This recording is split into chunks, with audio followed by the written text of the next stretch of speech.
Glad to meet you again, Robin. How are the preparations for the Charmony Festival coming along? We're all so excited about it. It's going smoothly. Thanks for making the trip to join the festival. You're too kind, Robin. It's a pleasure to have guests from all over the universe celebrating day and night.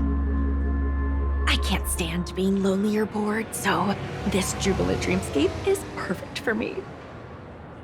But if this went on forever, would it get boring too? Yeah, not at all. Who would get tired of having so much fun? Every day, you get to wear fancy clothes, explore all sorts of dream bubbles, indulge in delicious food without gaining weight, and you never get old or sick. As long as you can afford a room, this place is the ultimate paradise. But you know that only a few things can be brought back from the dreamscape to reality, right? That's exactly why I don't plan on bringing anything back. Just enjoying the dream itself is good enough for me. I mean, I'm not one of those long-living species. I only have around 60 or 70 years in this lifetime, and there's so much to worry about. Being happy here is pure bliss. Only in this sweet dream can I truly feel like I'm in control of my life and fate. Who would want to go back to reality after experiencing this bliss? I see. I genuinely wish you all the happiness in the world. And I wish you a fantastic performance, Robin! I'm off to the Blue Hour for the ball. See you later.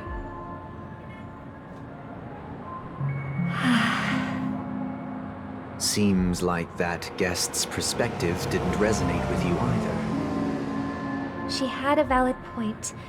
And I could sense her genuine happiness. It's just that...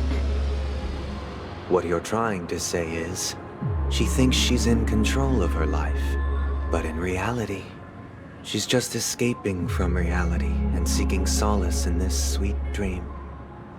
Once she steps out of this sanctuary, everything will be lost. Well, she did make mention of being able to afford a room. Didn't she? However, the paradise in our dreams, it doesn't have to end. No. And the paradise we yearn for shouldn't be just a fleeting dream either.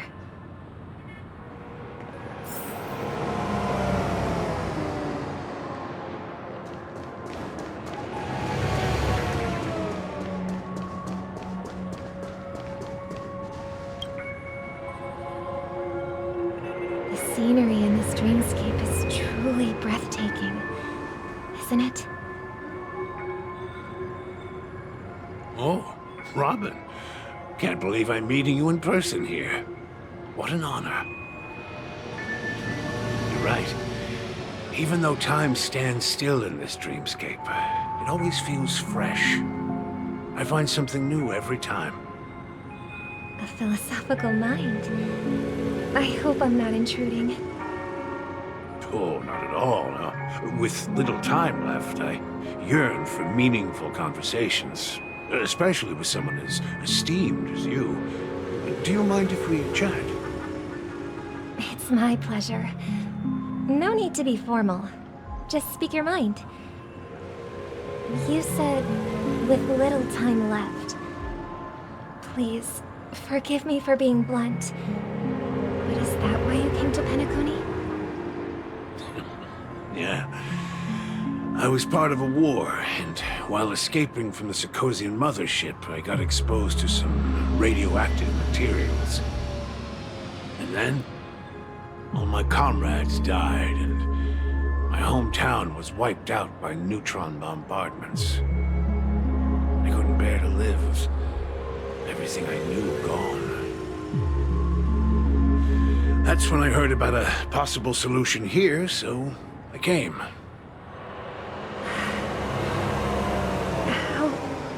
Heart-wrenching.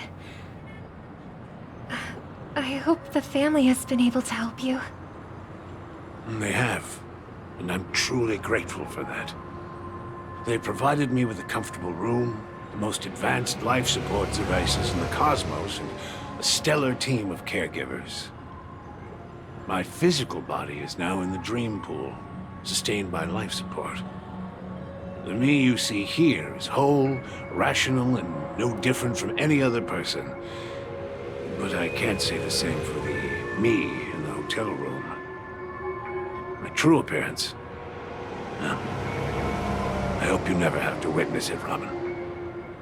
So, you'll be living forever in this dreamscape, right?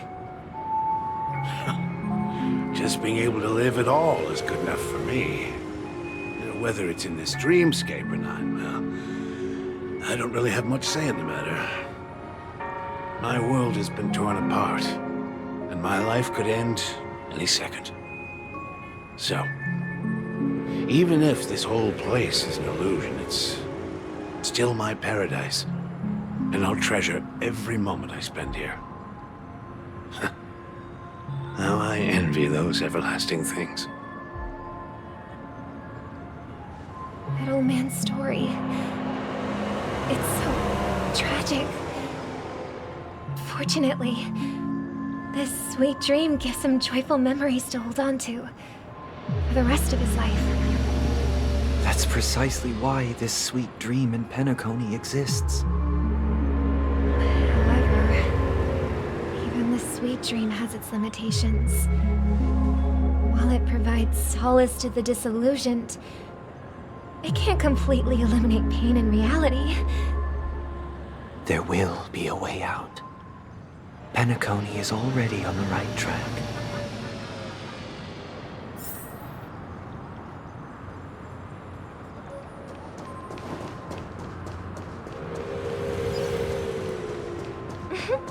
Look what we have here.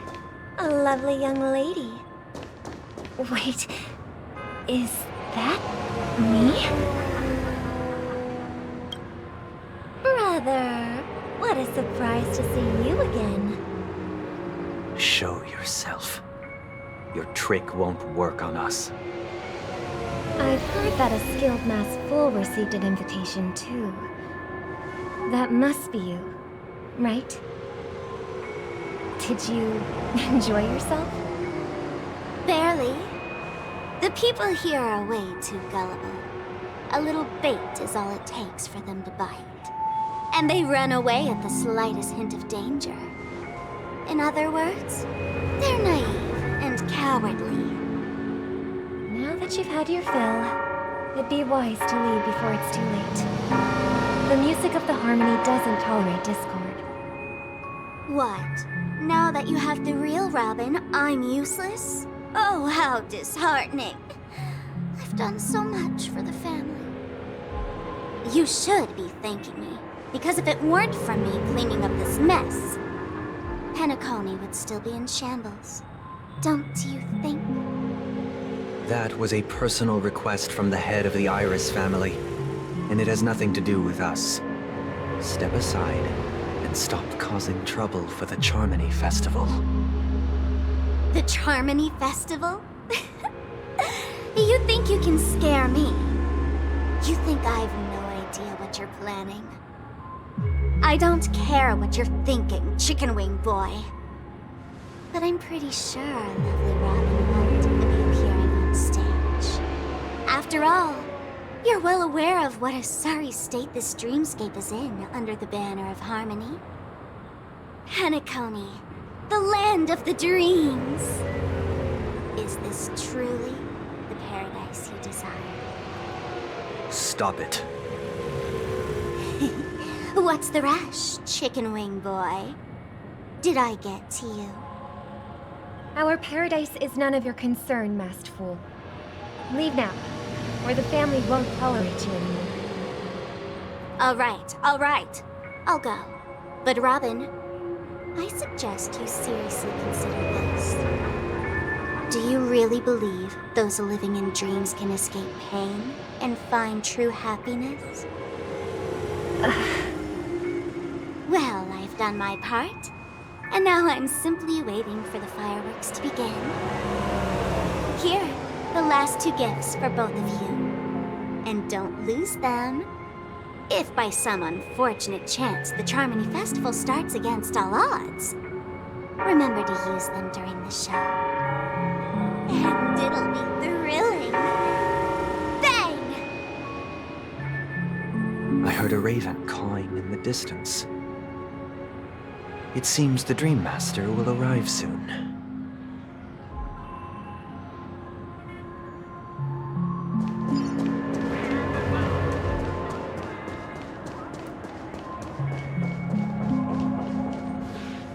Let's wait here for the Dream Master to arrive. Okay. By the way, brother, I heard you no longer have a sweet tooth. Back when we were kids, you used to steal my desserts. Seems like a lot has changed during my absence. What exactly happened? Well, someone has to stay awake even in this sweet dream. But that someone doesn't have to be you, or anyone in particular. You're carrying too much on your shoulders, brother. The paradise in our dreams. It shouldn't be like this. Penacony is nothing more than a dream.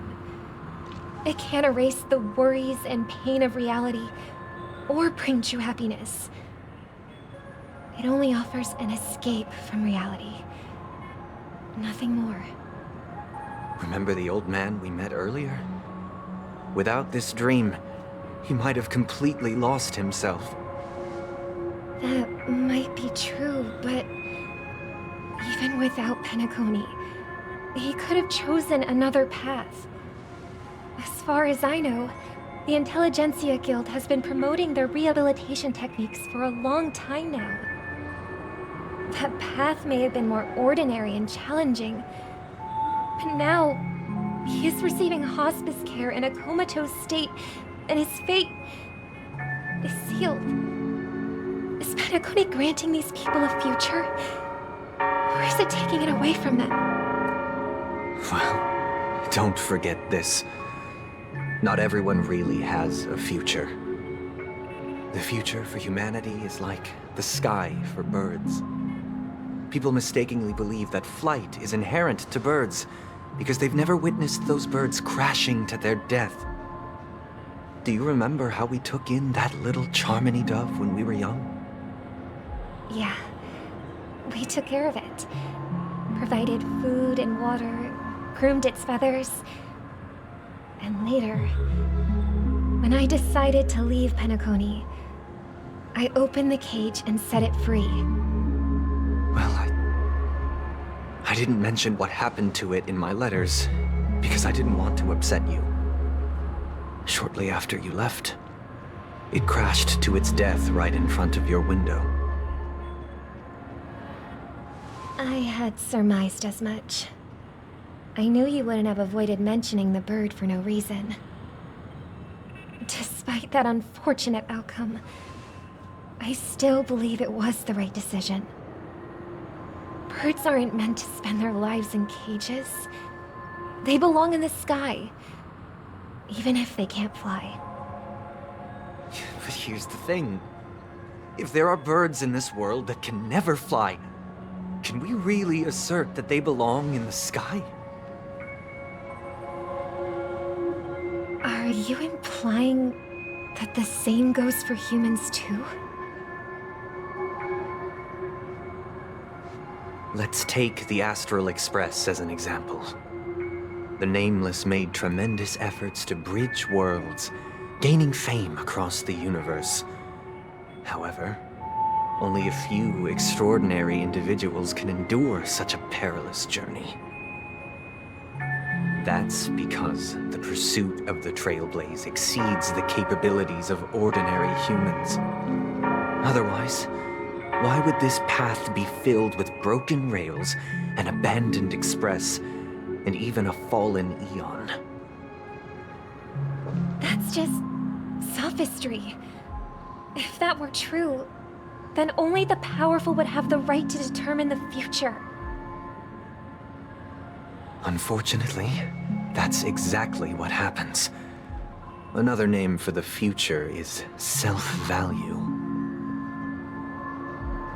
While this world has its fair share of heroes who inspire people and garner admiration for their heroic deeds, the majority of ordinary people will never become heroes in their lifetime. Some are born weak and vulnerable. Some find themselves trapped in unfortunate circumstances. Some fall victim to malice and cowardice. When it comes to survival, everyone is equal. And the weak can only watch as their value gets constantly diminished by external forces. That's why we should care for the weak and support them as if their suffering were our own. That's what the Odes of Harmony have always taught us. While the Harmony holds noble aspirations, the strong will always be strong, and the weak will always be weak. Even in this carefree dream. Human nature contains greatness, but it also harbors inherent weaknesses that can't be eradicated. In the end, if people can't even secure their own survival, they won't care about the illusory future of equality. As long as the law of survival of the fittest prevails, there will always be fledglings crashing to their death. But if people don't live for the future, do they merely exist for survival? If even you, my brother, don't believe that the Harmony will save the weak, then which Eon can make our dreams come true?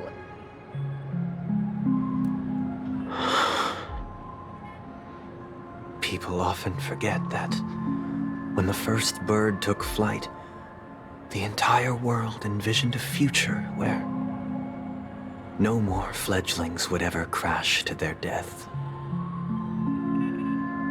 Are you reading, sister? What are you reading?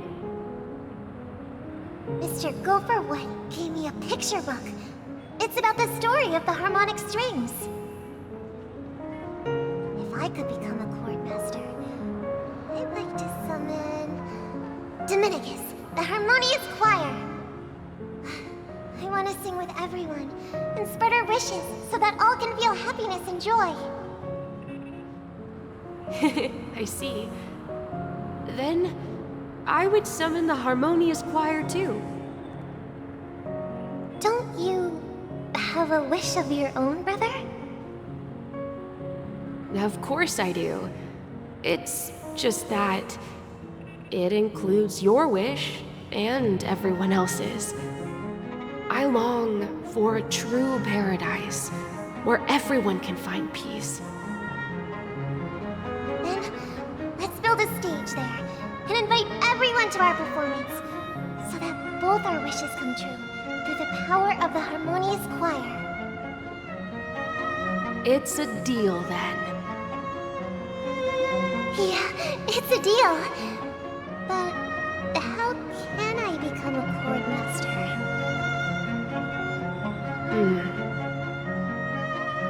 Maybe you will have to become a star first.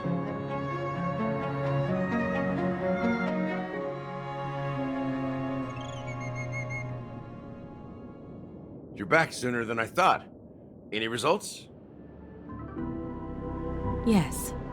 And now, it's up to us to forge ahead. Since he's already carried out his last wish, my final mission is complete. But pardon me if I sound curt. It's good to have determination. The path Mikhail left for you is not an easy one to tread. Why else would he have chosen to sleep in solitude, staking everything on some nameless in the future? But you have the numbers, and in numbers comes strength. So that might just delay your inevitable a little more. Got any more encouraging words? As I see it, relying on Welt's negotiations alone is far from enough. Regardless of whether the other party will be compliant, negotiating simply allows us to meet them as equals and won't grant us an upper hand. Penacony is our rival's home turf, and we already have very few chips left to play with. Rather than idly sit around while the family's got us blocked off, an offensive approach might be a wiser course of action. We're more familiar with the Stellaron's properties than most, and since it's the key to stabilizing the sweet dream, it's vital to the family's interests. By attacking their core interests, they're bound to retaliate hastily. And as the saying goes, haste makes waste. That's right. As long as we pose a threat to the Stellaron, either with words or otherwise, we have a chance at gaining the upper hand. But the problem is, on the eve of the Charmony Festival opening, how exactly are we going to get close to the theater? Family security will be airtight, and if we brute force it, even if we succeed, it's too risky. So, no one's gonna say anything? Then I'll raise my hand. I know the answer to this question.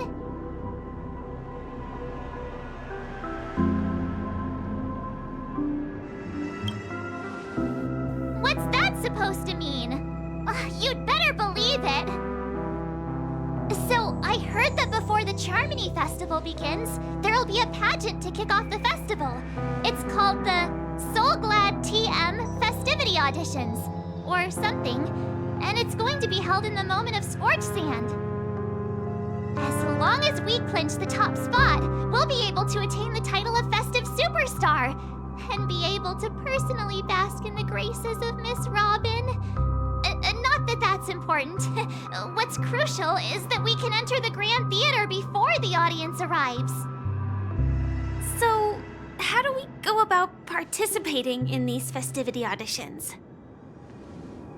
I've already procured special invite tickets from Miss Robin's fan club. To tell you the truth, I had been preparing to join the auditions all along, but now it looks like even if I scrape through, I probably still won't have the chance to shake Miss Robin's hand. So they're still running this thing, huh? It was originally just a publicity stunt, set up by Mikhail to drum up attention. But it looks like it might be worth a shot. We'll follow March's plan. Mr. Gallagher, will you be joining us? I'm afraid I won't have the time. As a virtual character, I've already completed my final mission. Whether Penacony can awaken from this dream is all down to you. Should we ever cross paths again? I'd love for you to visit the Express. All right. I'll have to add to that databank of yours you've got on the Express. And Miss Firefly, we thank you for all your support. We're faced with a formidable enemy. As long as the Astral Express and Stellaron Hunter's objectives are aligned, we're willing to cooperate with you. We've already come this far together. I'd like to join you for the rest of your journey on Penacony. I'm pleased that we can finally fight shoulder to shoulder. I couldn't ask for a better ending. This is also the spirit of the Trailblaze. Now, everyone, let's prepare to move out.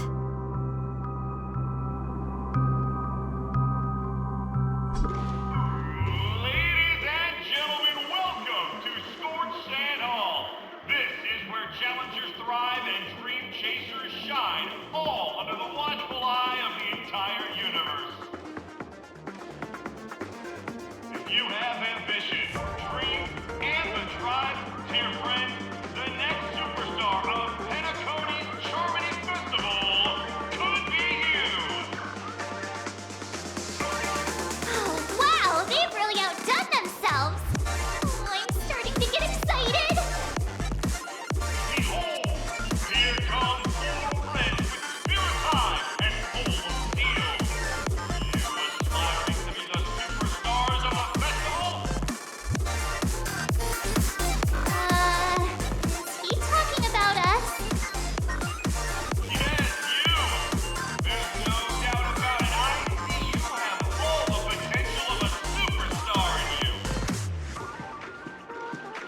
Excuse me, you four. What are you hoping to get out of all this?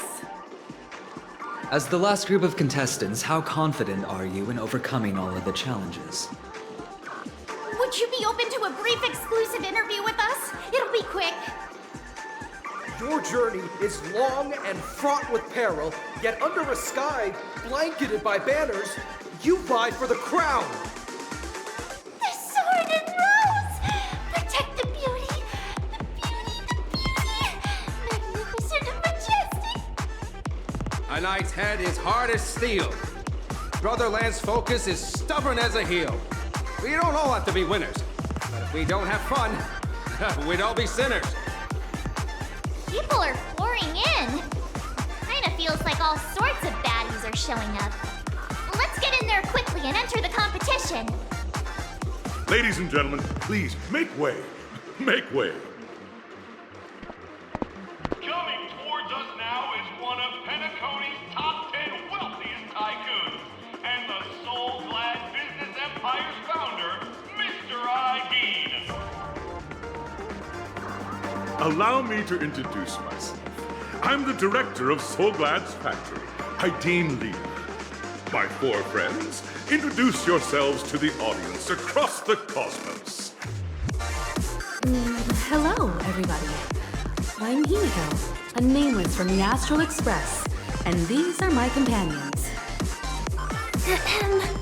Don't you guys need to hide your identities? Hide it anyways. Penacony is plastered with our posters. And because the Astral Express is so well known, the family won't dare to make any rash moves.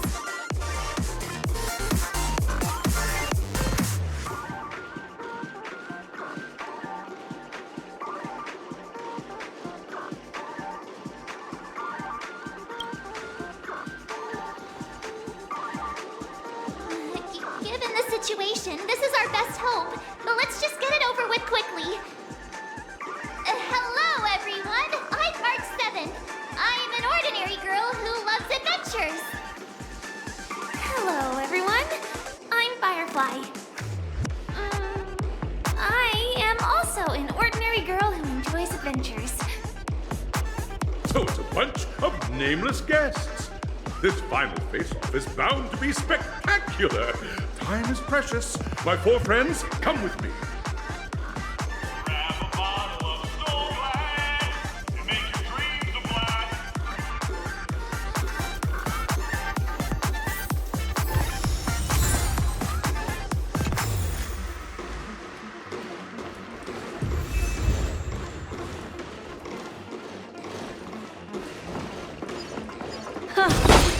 Yeah.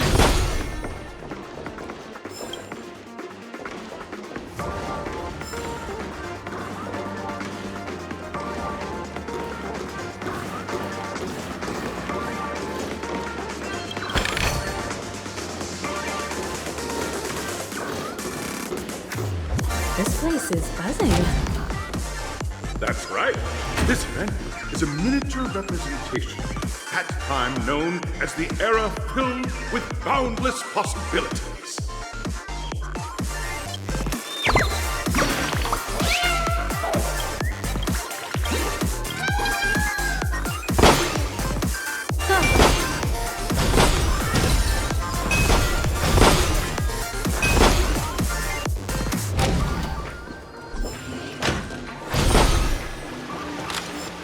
Grab a bottle of Soul Glad to make your dreams a blast.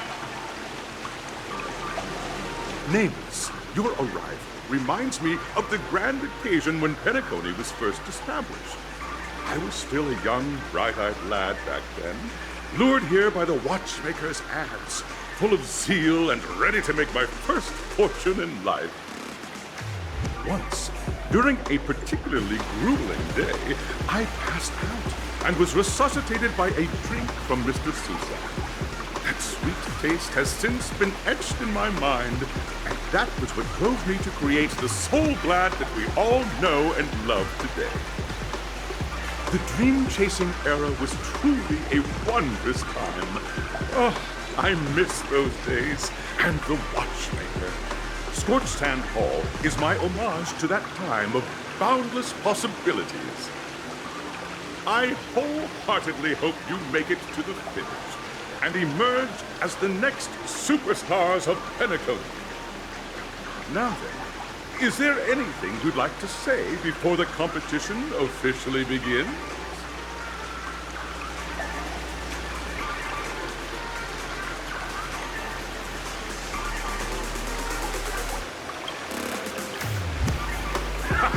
That's the trailblazing spirit.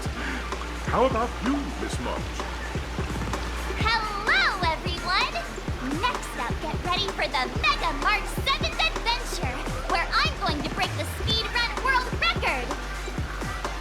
Trailblazing into the uncharted and challenging the limits. That's Miss March 7th for you.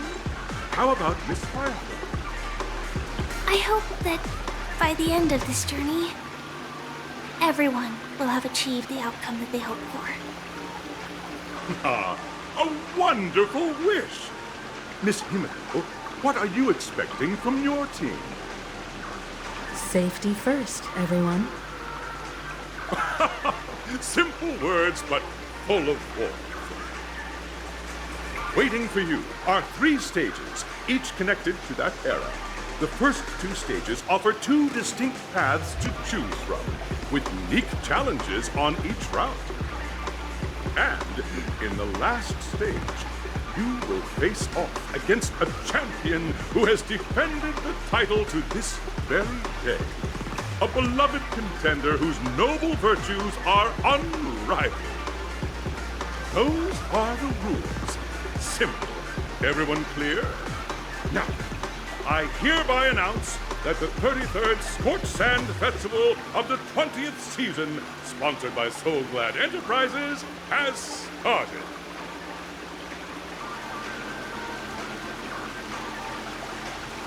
Everyone, as the Charmony Festival is drawing closer, we must reach the end as quickly as possible. Factoring in efficiency and safety, splitting up into 2 groups is the best choice. March and I haven't known Miss Firefly for too long and aren't overly familiar with her. It'd probably be better if the 2 of you paired up. Fine by me. Let's do it. All right. I don't have a problem with that.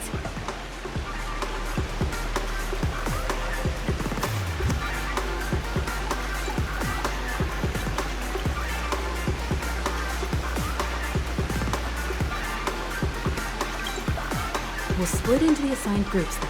Let's not waste time.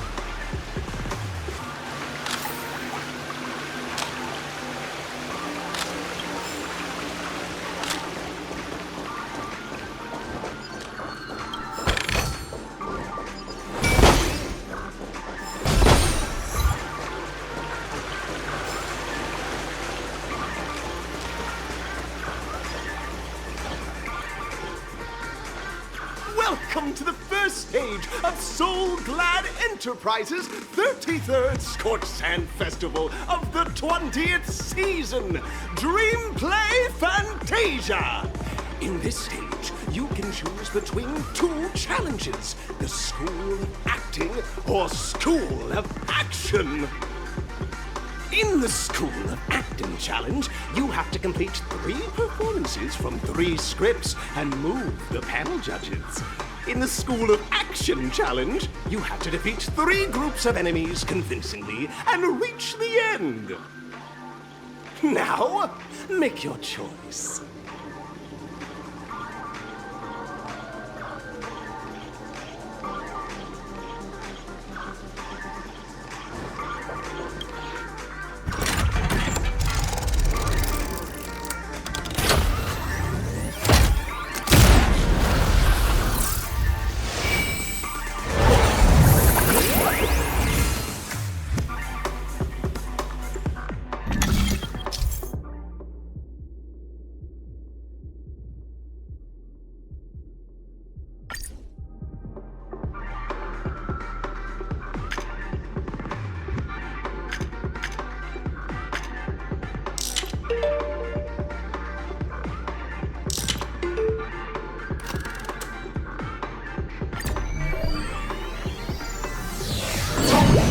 Stage of Dreams, for those who dare to dream.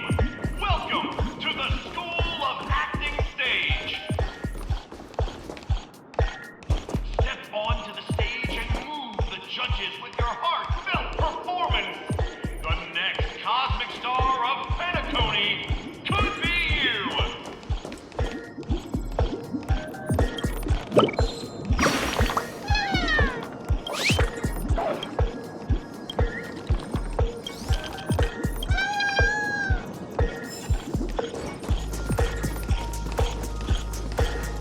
Competitors, allow me to introduce the rules of this challenge to you.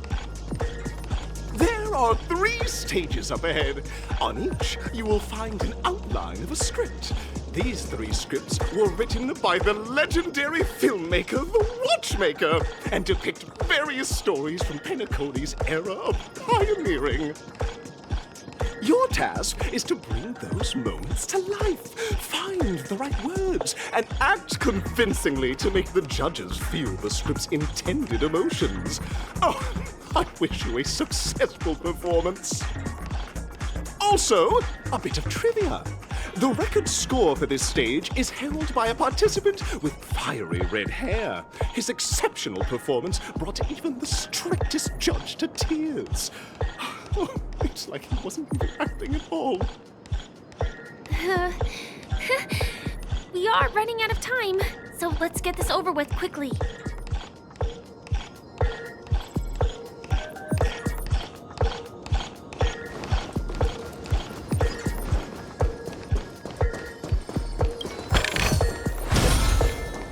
Yeah. Huh. Yeah. Oh, just take a look at this pair. Such star quality. Since you come as a pair, I'll prep a 2-person scene for you. You two, are you ready?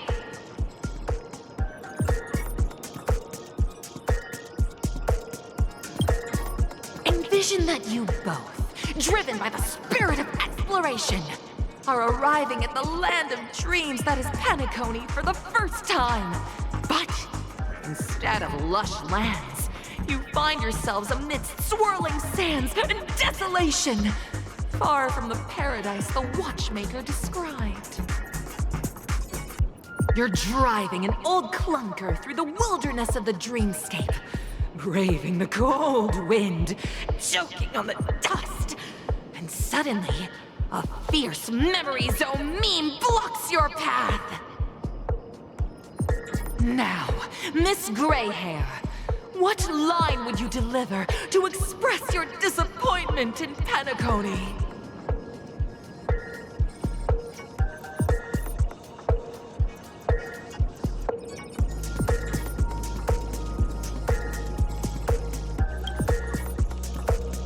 No, that's not right. You're trying to express disappointment. Why do you sound so chipper?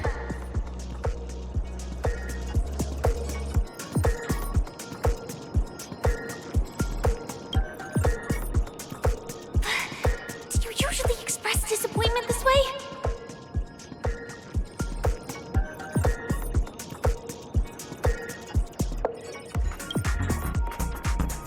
Very good. Now, though you're disappointed, your screen partner is conversely very enthusiastic. Now, young lady, you will say... This is great! I love living on the wild side! Very good, very intense! And then we cut to the story's next scene. You find a job mending the rails. But the days are long, and your endurance can't keep up, and you finally collapse in the endless expanse of desert! Suddenly, sweet rain falls from the sky, wetting your lips and rousing your spirits! Now, Miss Greyhair, what line will best express your surprise at this moment?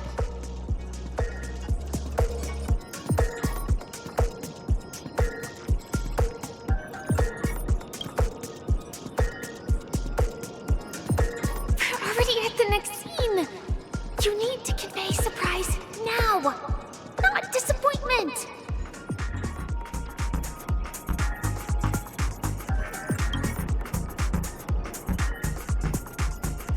But at this moment, your partner yet gazes into the sky, both her eyes closed. The raindrops fall, blurring her vision, and she tragically says, Perhaps we were never meant to succeed. Right? Fantastic! Both of you have an incredibly solid foundation in dialogue delivery. However, lines aren't everything in a performance. Please continue this story on the second stage. Up next, you'll be challenged with a body language test. I hope these tests won't take too long.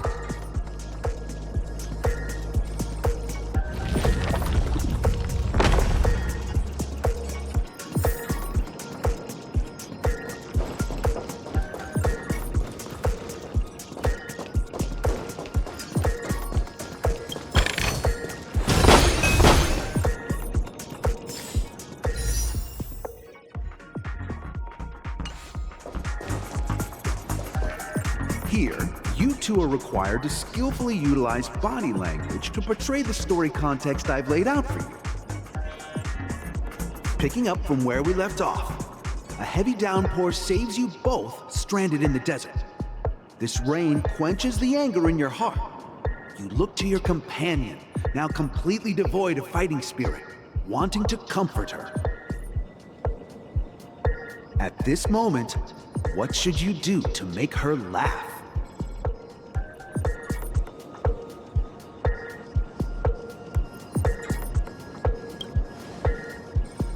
The test now is about body language. I don't think dialogue is allowed here.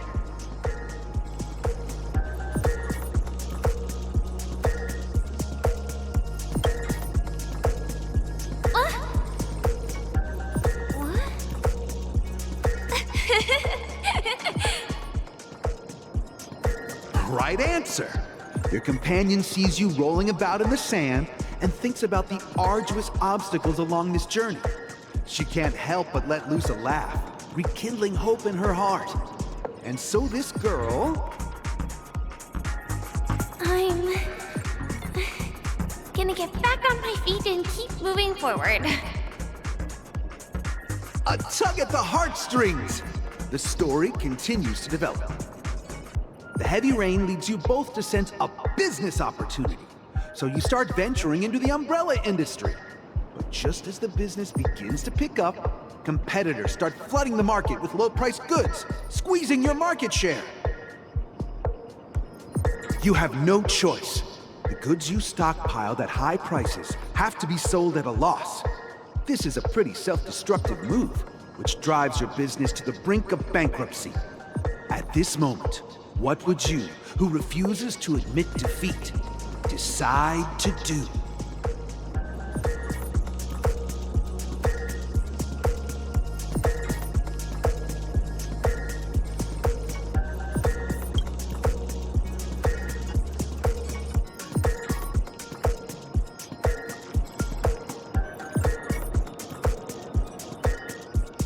Fantastic!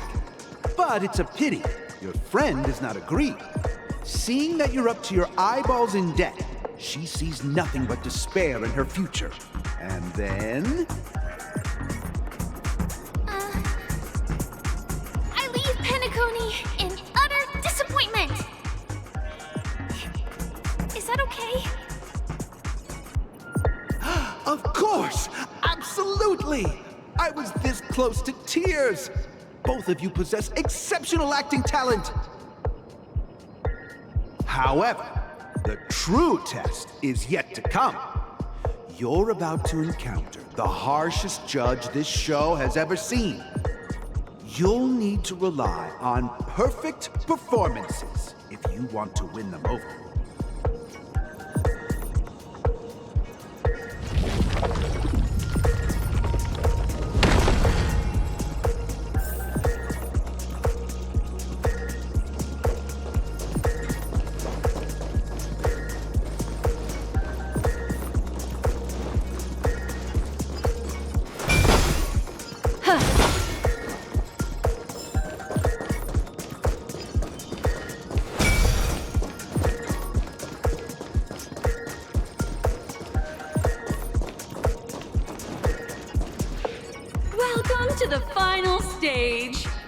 Actually, all the scenarios that you previously encountered were all from the film Once Upon a Time in Dreams. Two companions arrive on Penacony with nothing but a dream. Their desire for achievement is met with continuous setbacks. Ultimately, one continues on, despite spiraling into debt, while the other concedes defeat and leaves. Many years later, their paths cross once more in the thriving Penacony. Yet, they refuse to acknowledge each other because...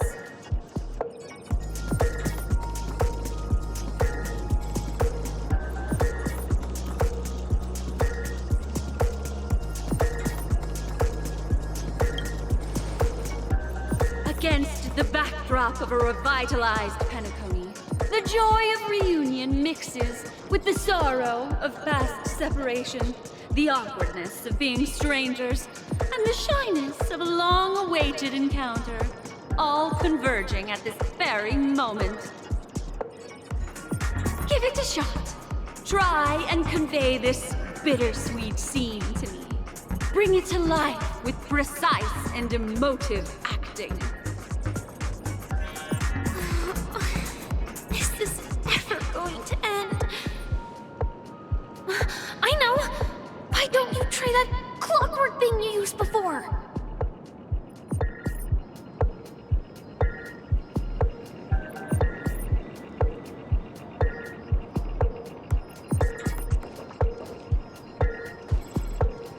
Your performance is far from satisfactory.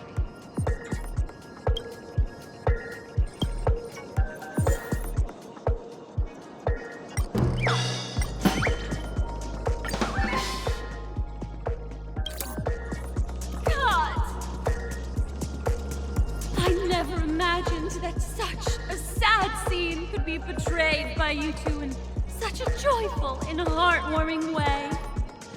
Two people sharing a long, cherished friendship, as if time and status meant nothing to them.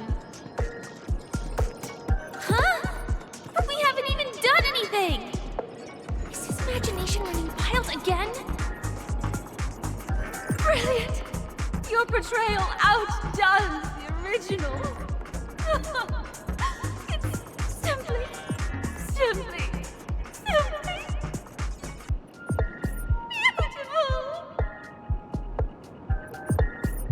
We have passed the test. We ought to hurry up. Stellaron is at stake.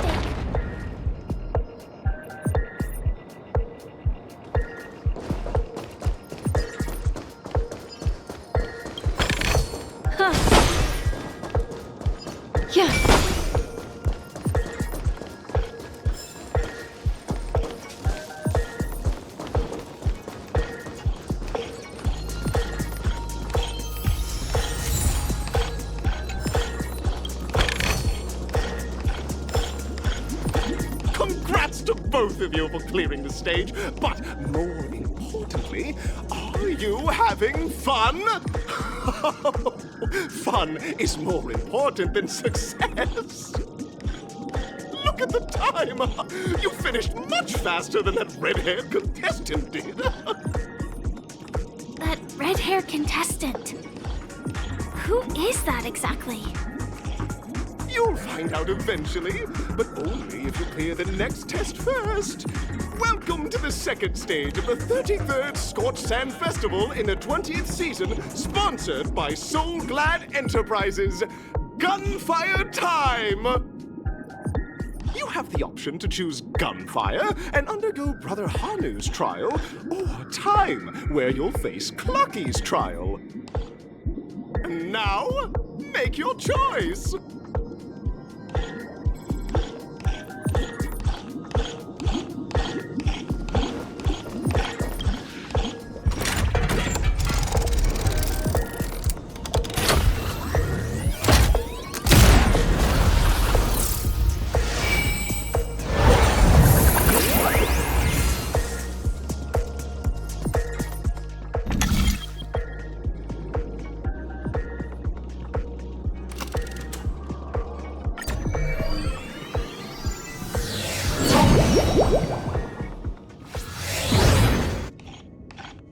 friends. Welcome to the enchanting universe created by the Watchmaker. Awaiting you is the morally dubious yet ever charming character from the animated Clocky series, Hanu! It is said that these cartoon characters were inspired by the Watchmaker's own experiences. According to research by Clocky scholars, the original Hanu of reality shared a deep friendship with the Watchmaker, akin to comrades in arms.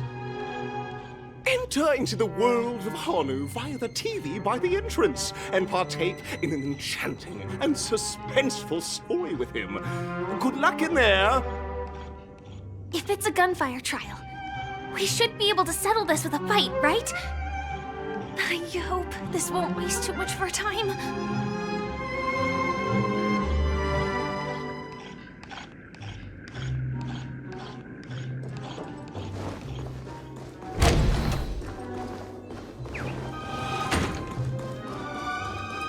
Ready?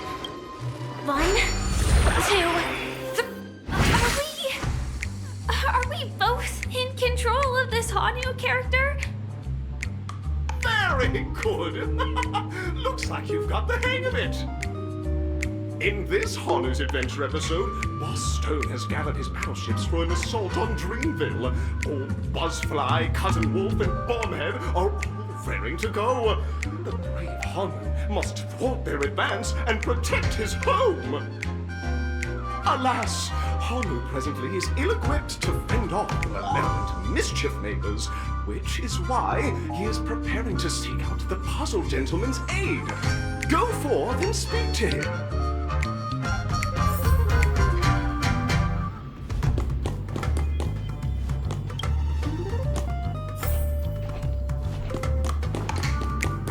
Oh, brave Hanu, you look like you could really use some help.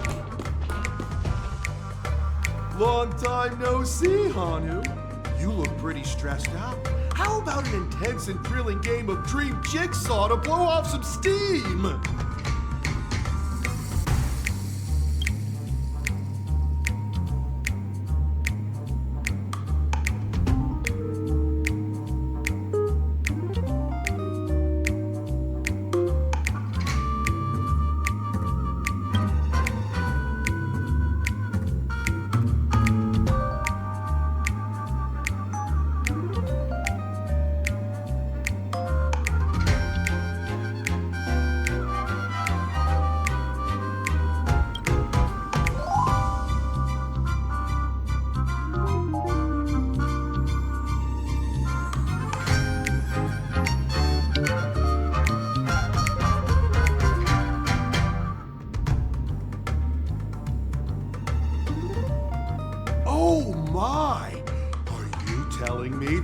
Stone has rallied the villains to seize Dreamville?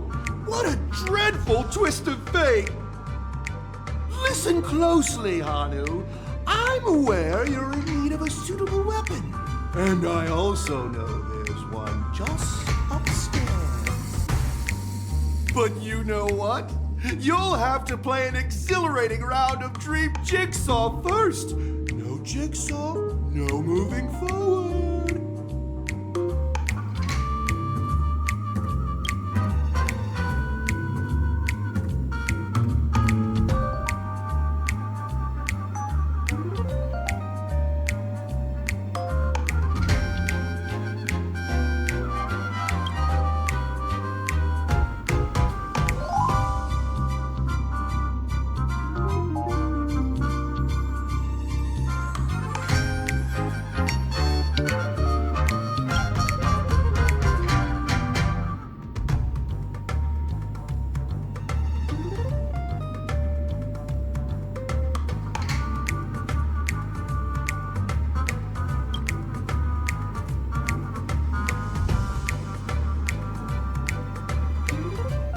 Now scurry along, Hanu, but tread carefully.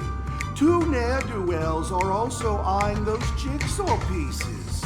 Either outsmart them with the quick knockout, or ensure they don't catch you in the act. I can't wait to see you finish the dream jigsaw. Best of luck, Hanu. Let's stay alert and make sure those monsters don't spot us.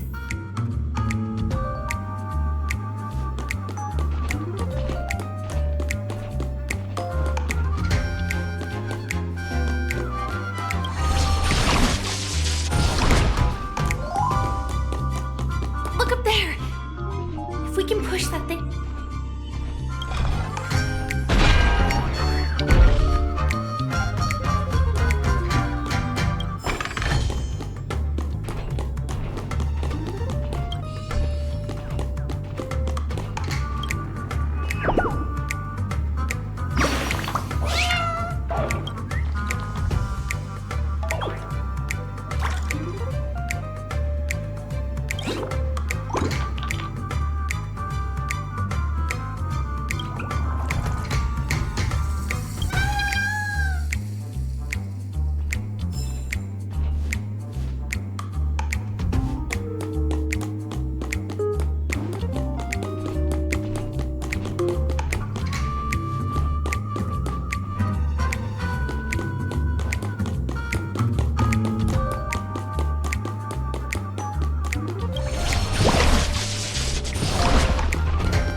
Jigsaw pieces.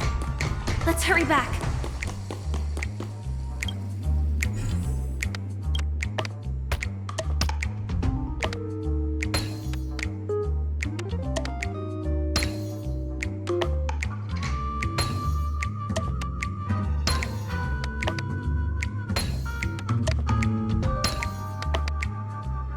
Oh my!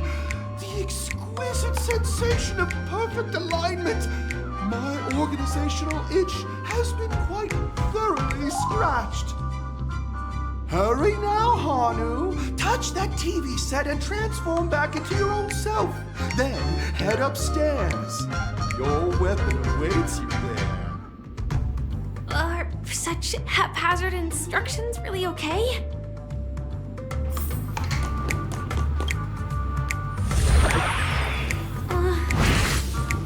Disconnecting from that thing so suddenly has left me feeling slightly disoriented.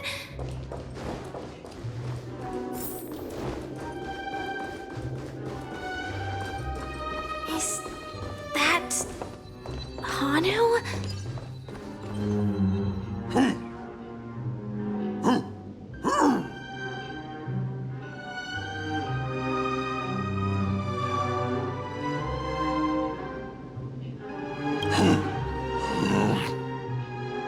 What exactly is he talking about? Tick-tock! It's time for me to make an appearance! Clocky? I can also see him. Is this character part of the show?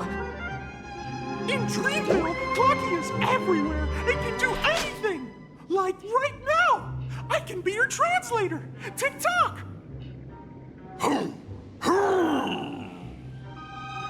Hanu says, battle! We must do battle!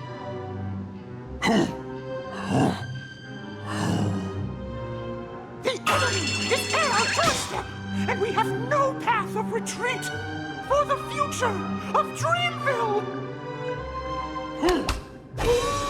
Touch that suspicious-looking TV right now! So they just jumped inside that TV.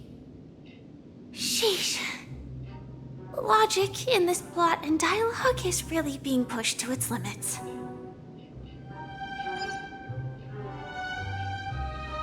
Well, here we go again. Ready?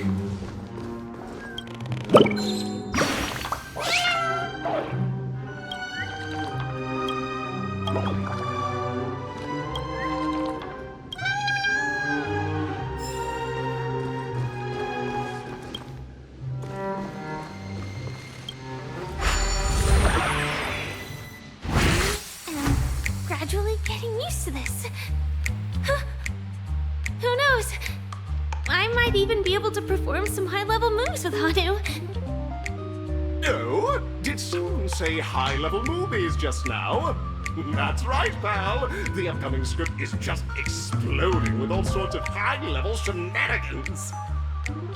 Last we saw, Hanu was preparing for battle. Suddenly, he hears heavy footsteps coming from the hallway. Malevolent mischief makers have broken into his home. But brave Hanu won't go down without a fight. He instantly sprints for the storage room, ready for a do-or-die showdown against the baddies. But we still don't have any weapons in hand. Guess what? Hanu's favorite bazooka just so happens to be in that storage room. So it's a move on. What a coincidentally convenient plot twist. It'd be even more awesome if the organizers allowed me to wear armor.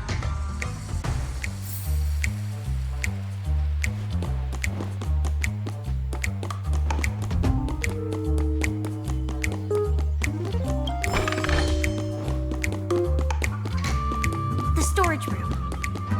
It's behind the shelves, right?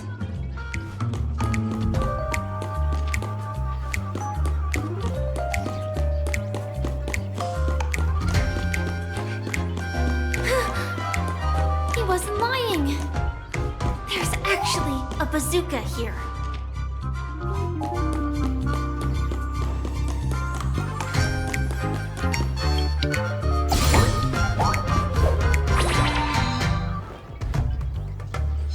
Now we should have a way of dealing with those baddies. This thing feels just like the soaring locust too.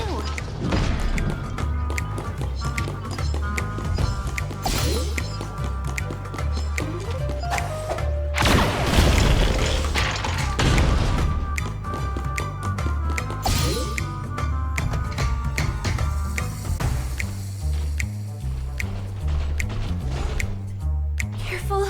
It looks like we've got more company. Get ready to fire!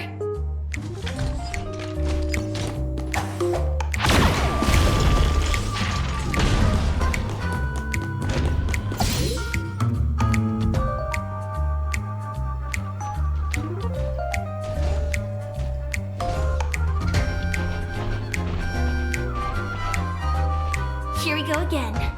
But no big deal. We're pretty handy with this bazooka now.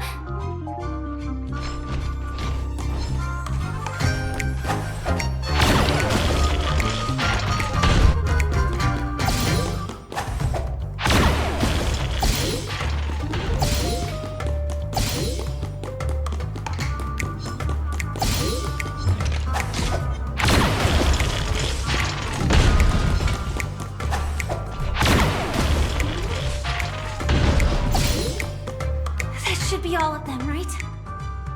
Oh my! Hanu is on a streak! Everyone! The stage is complete! Quickly! Head through the TV to the next stage!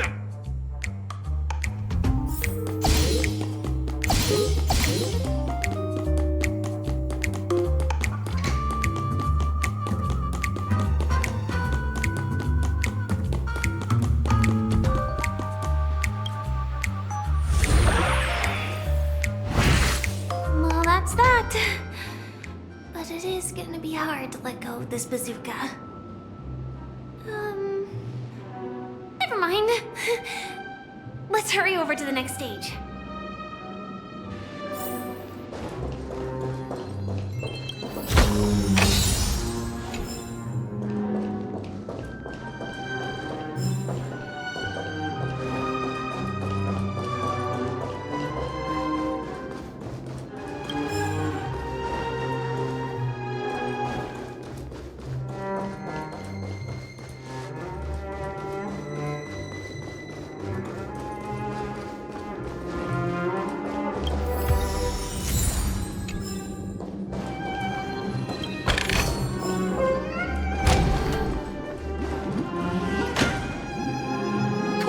Congratulations to both of you!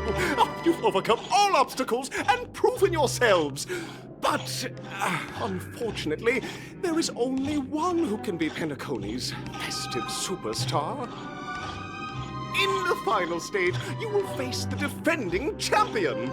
If you fail, you will lose the opportunity to become the festive superstar. Welcome to the 33rd Scorch Sand Festival's third stage in the 20th season, sponsored by Soul Glad Enterprises, Superstar Showdown.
I just saw someone extraordinary.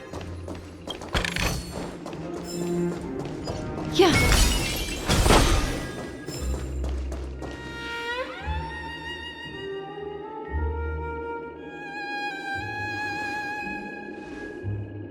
Are you a Knight of Beauty?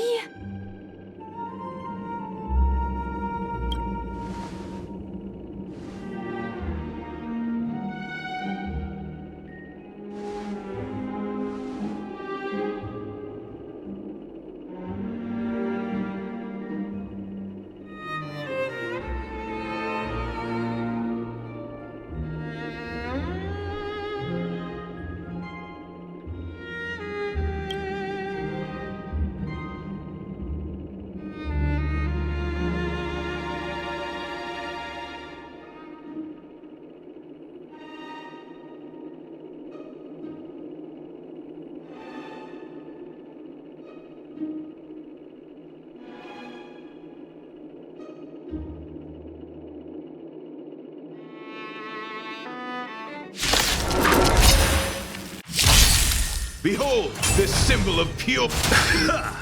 Just in time.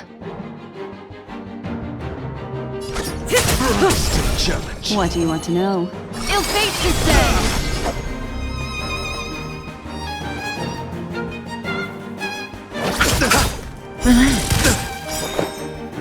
Every petal in life's all will be swept away by the wind. Existence is unity.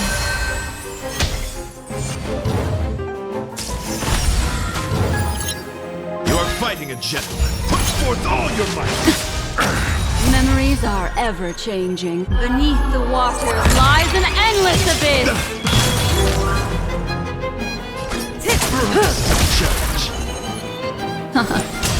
Stand still. You chose the wrong enemy. Bloom.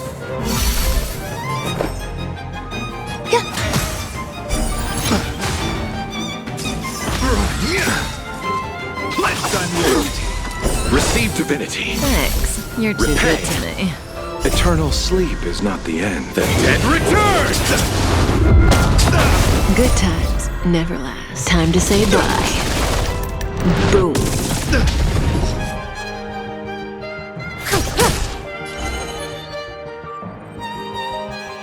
Ill tidings manifest! There's more to life. Eternal. Bear witness to what duel commence.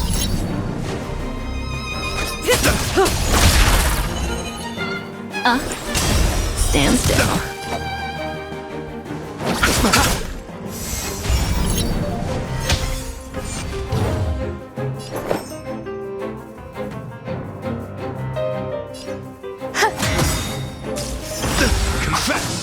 underestimated Every you. petal in life's all will be swept away by the wind.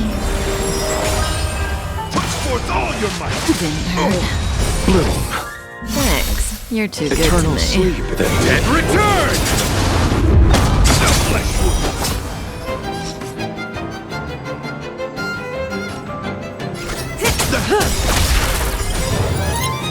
Good times. Time to say bye.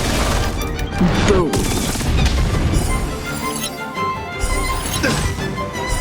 Rise to the challenge. Memories of beneath the waters lies an endless abyss. Ill fate descends.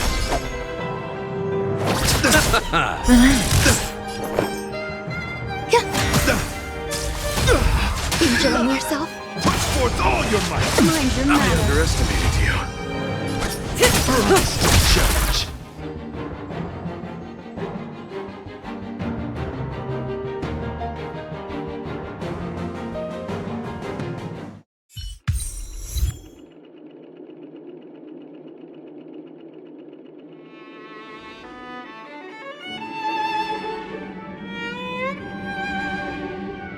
We don't have much time. May fate allow us to meet again, Night of Beauty. In that case, let's make our way to the end. Penacony's really thronging with talent. I hope we make it in time.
Congratulations to the both of you on becoming the festive superstars of this year's Charmony Festival before entering the Grand Theater. I, on behalf of the organizers, extend my sincere congratulations to you, wishing you joy under their radiance.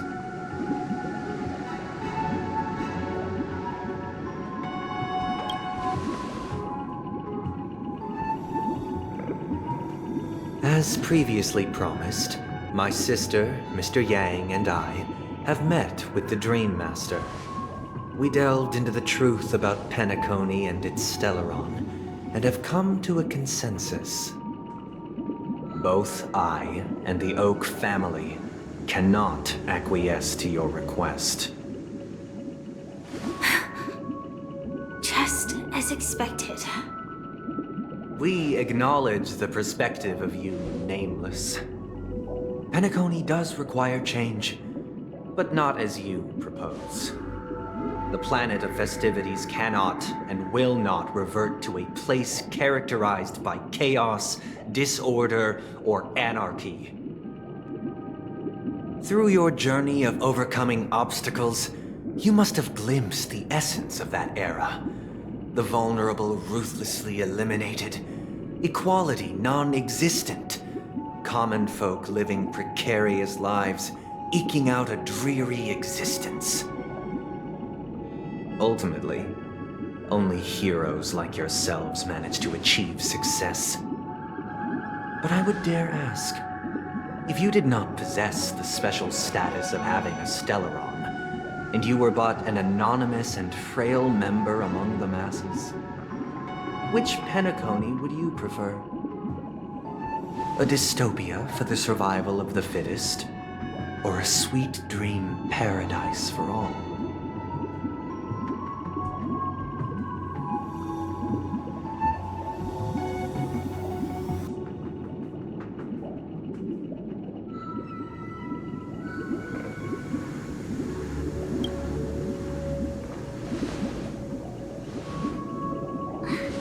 That's not the point!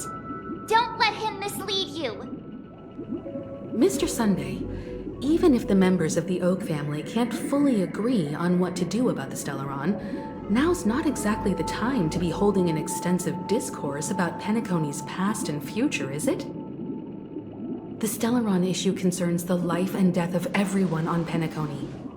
If anyone has a better suggestion, the crew is more than willing to listen. Also, it'd be best to tell us the ins and outs of that meeting. This way, we'll at least know what Welt and Ms. Robin are dealing with, and the reason why they failed to make our appointment. Ah, Navigator. That is precisely my intention. With all present, let's begin by discussing the details of that meeting. Let's talk about our tribulations and choices, our ideals and beliefs, and our final course of action. The only path to take.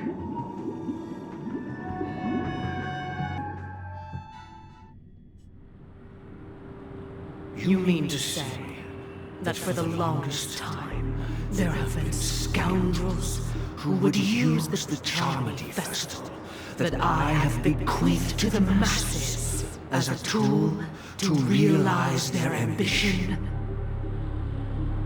Indeed, Dream Master. Once the Charmony Festival begins, the Stellaron's powers, along with the song, will be broadcast across the entire planet of Penacony. And then everyone in their dreams will be unable to awaken. This is indeed surprising to me. The dreamscape is maintained by the collective effort of the 5 families. If someone were to use the Charmony Festival to recklessly disseminate the power of the Stellaron, this individual must hold a position of great authority. Do you have any suspects? I'd like to ask, did you really not know of the Stellaron's existence? I would have never thought that this nameless would point the spear at me. Quite astonishing indeed. If I have offended, the Astral Express extends its sincere apologies. But the current circumstances are dire and leave no room for meticulous inquiry. We're doing this out of concern for the dreamscape's safety. So, if you could, please alleviate our concerns. Dream Master, it's just to prove that the Charmony Festival has nothing to do with the Stellaron. If we're being overly cautious, I will return to the stage to offer tribute in song, just per the arrangement.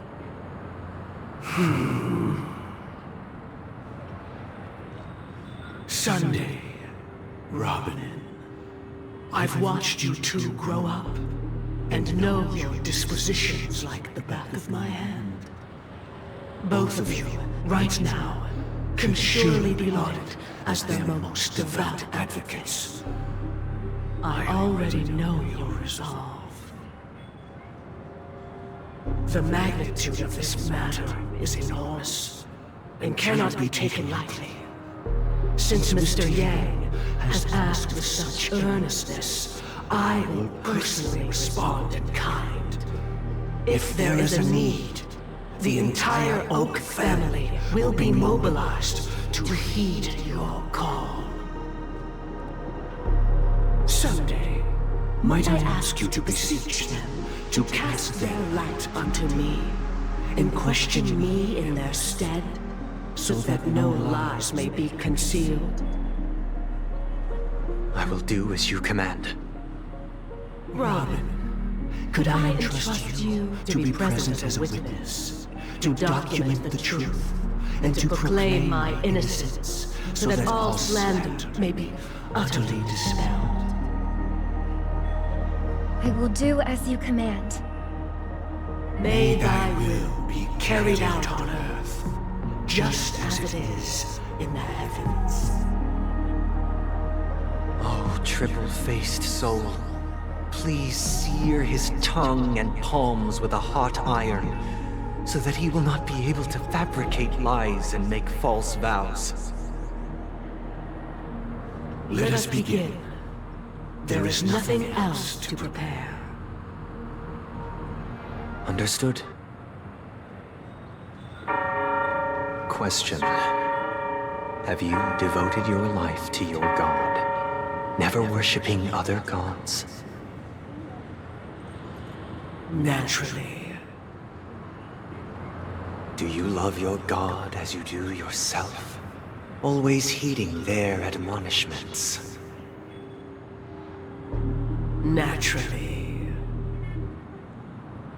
Have you strayed from the path expected by your god, betraying their name? Never. Have you ever been inordinate with your asks of your god, coveting more than the foundation of the creation itself? Never.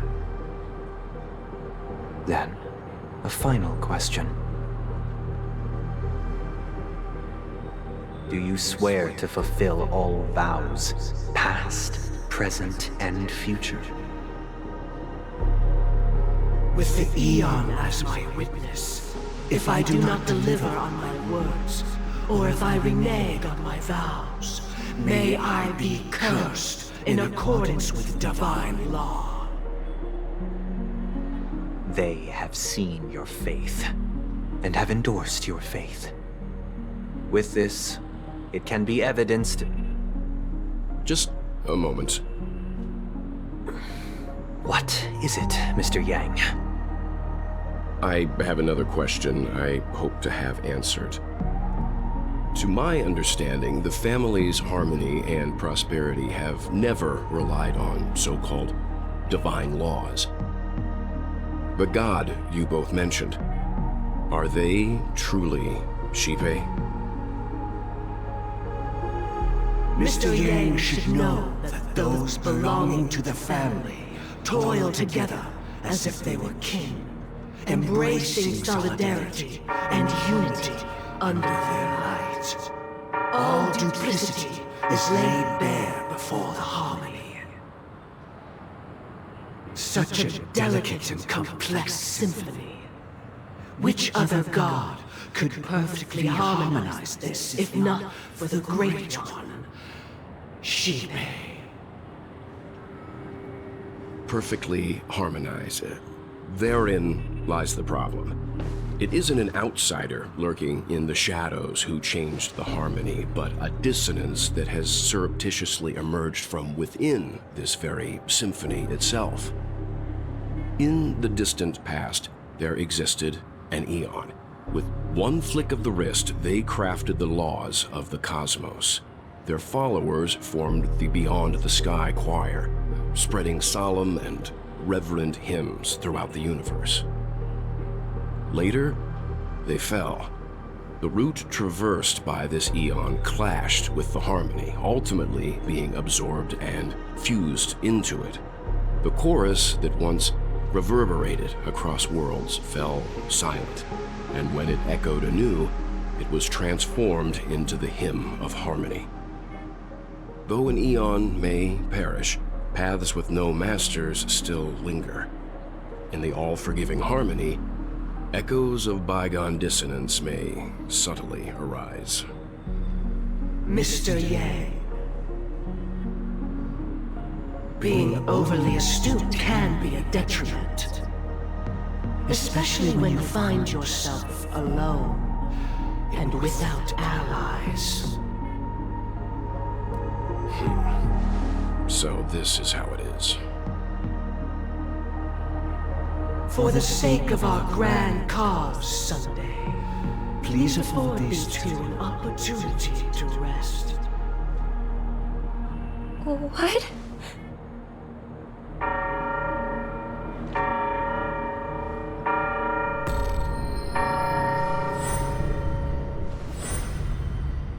Sorry, Robin. It's just you. I did not wish for you to know this. It's a pity that things have turned out this way. So, this is the true reason I can't sing? The shadow that envelops Penacony is actually... We were never children of the harmony. Our ideal paradise could not have been crafted by Xipe. True bliss can only be guaranteed by the one who transcends the many. Within the foundation of law, humanity establishes civilization, and through harmony, we obtain order.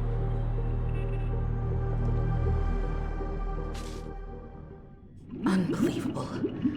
To think that there would be remnants of the Order on Penacony. What have you done with Mr. Yang and Miss Robin? Don't worry. I just gave them some time alone to ponder their fates. You should know that these actions make you an enemy of the Astral Express. Should we need to stand against the Nameless, it would only be myself and the Oak family involved. But we haven't reached that point yet, have we? Your efforts for the justice of Penacony are evident to everyone, and have been widely observed.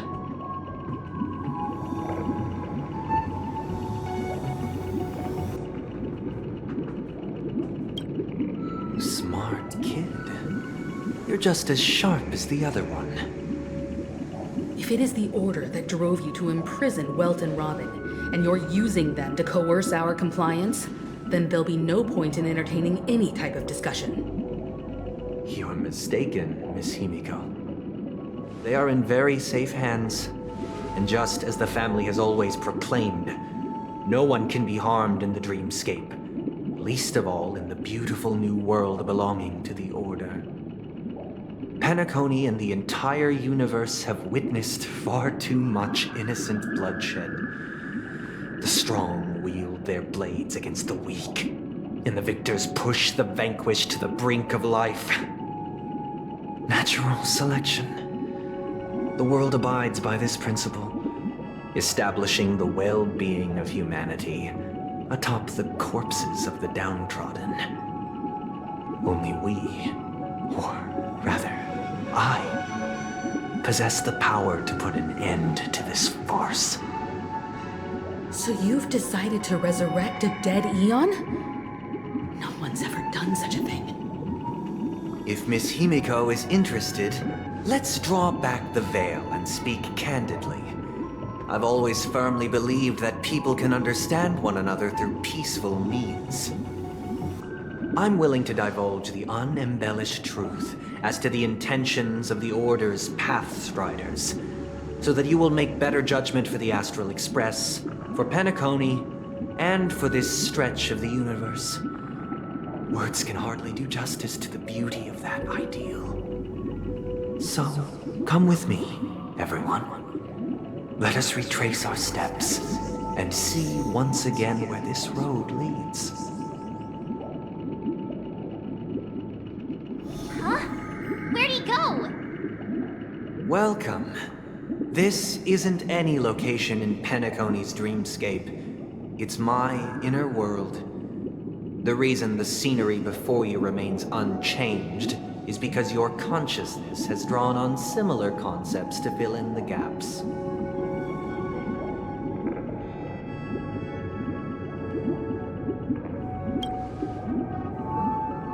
That means... Did you do the same to Welt? It's a tuning process. Stronger in effect and more draining on the mind. The gray-haired guest has experienced it before, so she should understand what it entails. Tuning allows you to intuitively grasp my feelings, which also means that I cannot hide anything from you. Now, everyone, please look at the huge screen. The road we once took begins here. From this point on, you will witness the numerous decisions I've faced. I've selected a portion of these to share with you. I believe after going through similar predicaments, you'll be able to better understand my thoughts. Let's begin. The first decision. A story about a baby bird.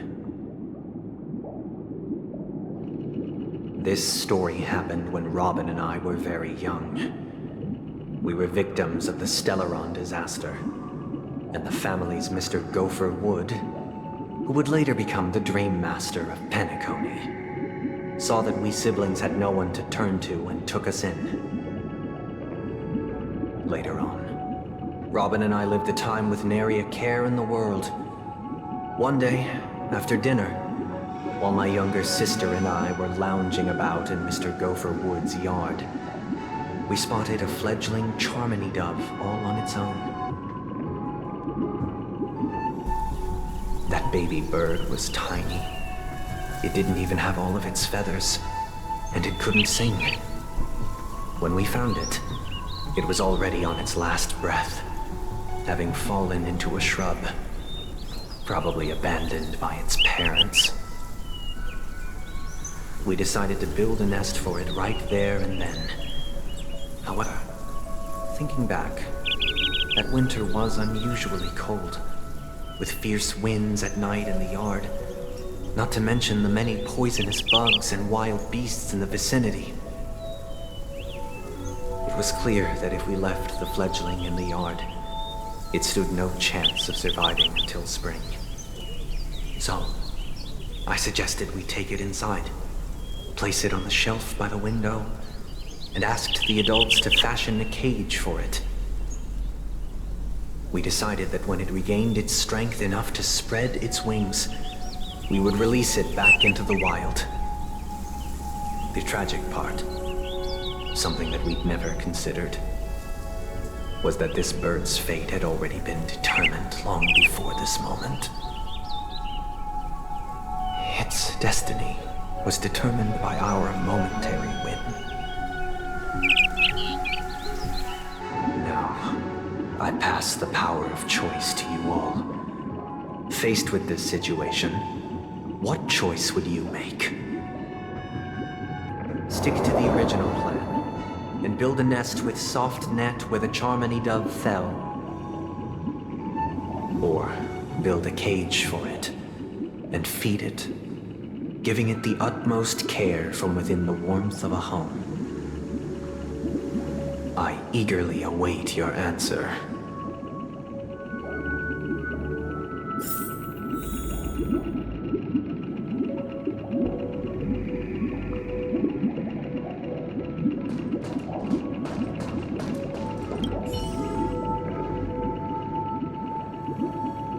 That guy just casually throws this kind of question at us? What exactly is his deal? But fine, I'll answer, I guess. If it were me, I guess I'd choose to build a cage for the little Charmony dove. After all, leaving it there, it's bound to get hurt by wild animals or something. And that'd just be too sad.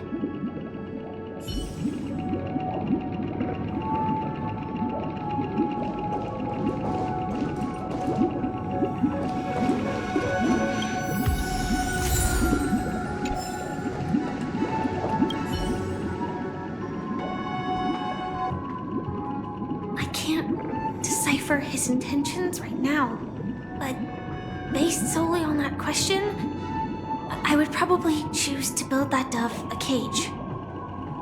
Even if I was gonna release it back into the sky, it'd have to be strong enough to fly first. If I left it where I found it, I fear it'd never get the chance to fly ever again.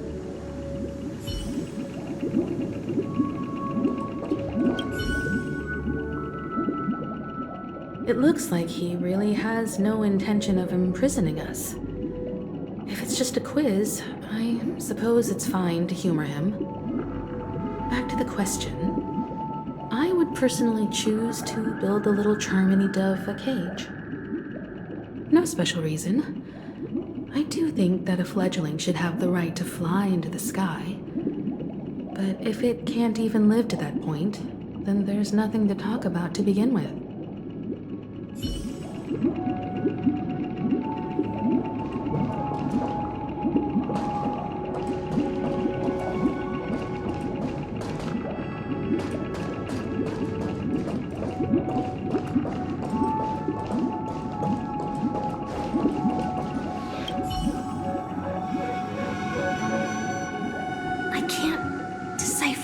Even if I was gonna release it back into the sky, it'd have...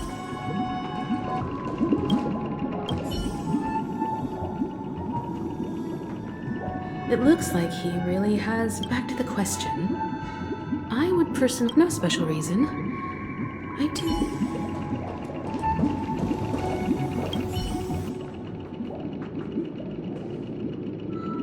That guy just casually throws this if it were me after all.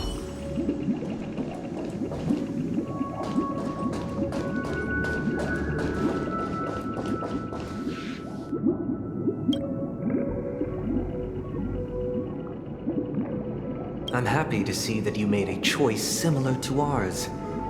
If your mind is made up, let me reveal the outcome of this choice. We passionately nursed it back to health, preparing only the best food for it every day. We even preened its feathers. Later, on the day that Robin left Penacony, we opened the cage door and let it fly back into the sky. I watched it for a long while by the window, probably about 3 or so days. In those 3 long days, the little Charmony dove tried again and again to spread its wings to fly into the sky, but fell to the ground, only to keep trying. Finally, on the 137th attempt, it succeeded. But its attempt did not go perfectly. After flying unsteadily for a while, it fell to the ground, unable to grasp the direction of the air currents. The fall shattered its wings. It writhed helplessly in my embrace. But it was all for naught, finally succumbing to a painful demise. And in that instant, our tender care, our given love and hopes, they all became the inevitable push that sent it to its death. I deeply regret the choices we made. Next, let us head to the second decision. This time, it's the story of a dream chaser. This story happened when I was appointed as Bronze Melodia, a position exclusive to the Oak family, charged with listening to the problems and vexations of Dreamscape residents, and providing them with the relevant guidance. It was during that period that I had the opportunity to hear voices from all corners of the Dreamscape. Joy, sorrow, arrogance, regret. The complex tapestry of human nature that formed the world. And I was fortunate to catch a glimpse of it. He was a dream chaser and an illegal stowaway. Just like the rest of them, he came to Penacony in search of a better life. Except that, to most people, the price he paid, I suppose you could say it was everything. He told me I sold everything I could at home. The house, the land, even his 2 children. He said he could not afford to raise them, and that at least they could eat if they lived as slaves. He had a plan in place. He would buy back his children once he had made his fortune, and enjoy Penacony's beautiful dream with them. Alas, his plan to smuggle himself was somewhat clumsy, and he was sniffed out by those pig-headed hounds.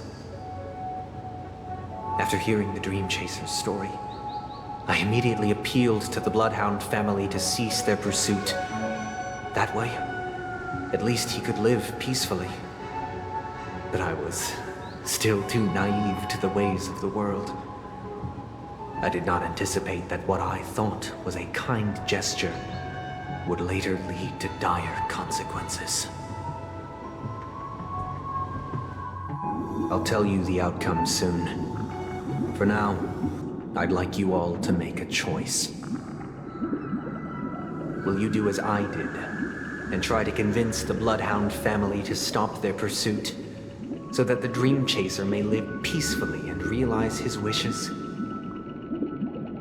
Or will you remain silent, leaving him to languish while the hounds are hot on his heels until his inevitable judgment arrives? I look forward to everyone's decisions. Who knows? Perhaps they might even alter the outcome of this tragedy.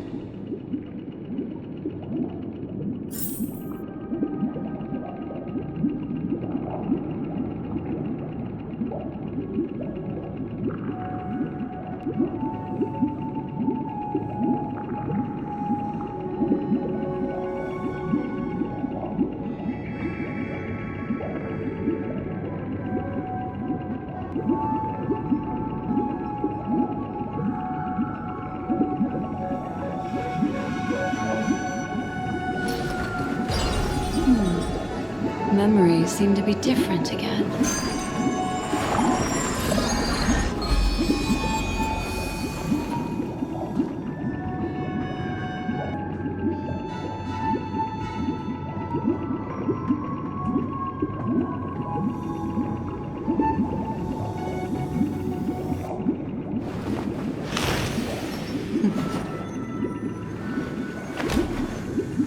Discard your wordless destiny.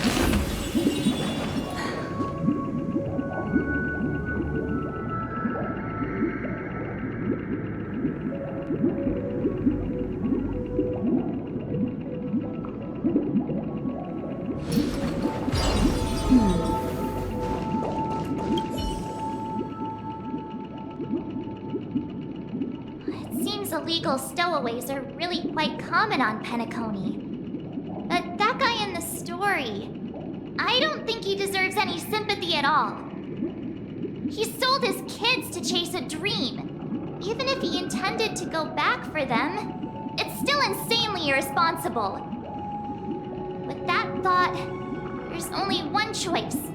Let the Bloodhound send him back home. This person deserves to be punished.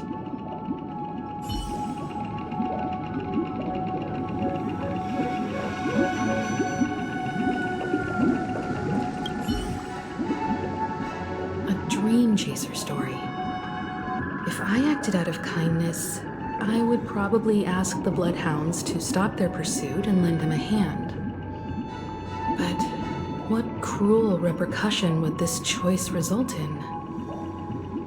I think Sunday must have been deeply impressed by the limitations of the strong defending the weak through this incident.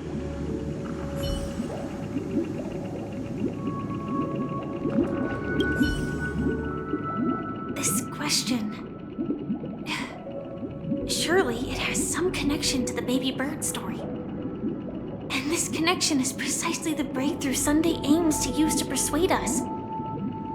I'd probably choose to ask the Bloodhounds to cease their pursuit.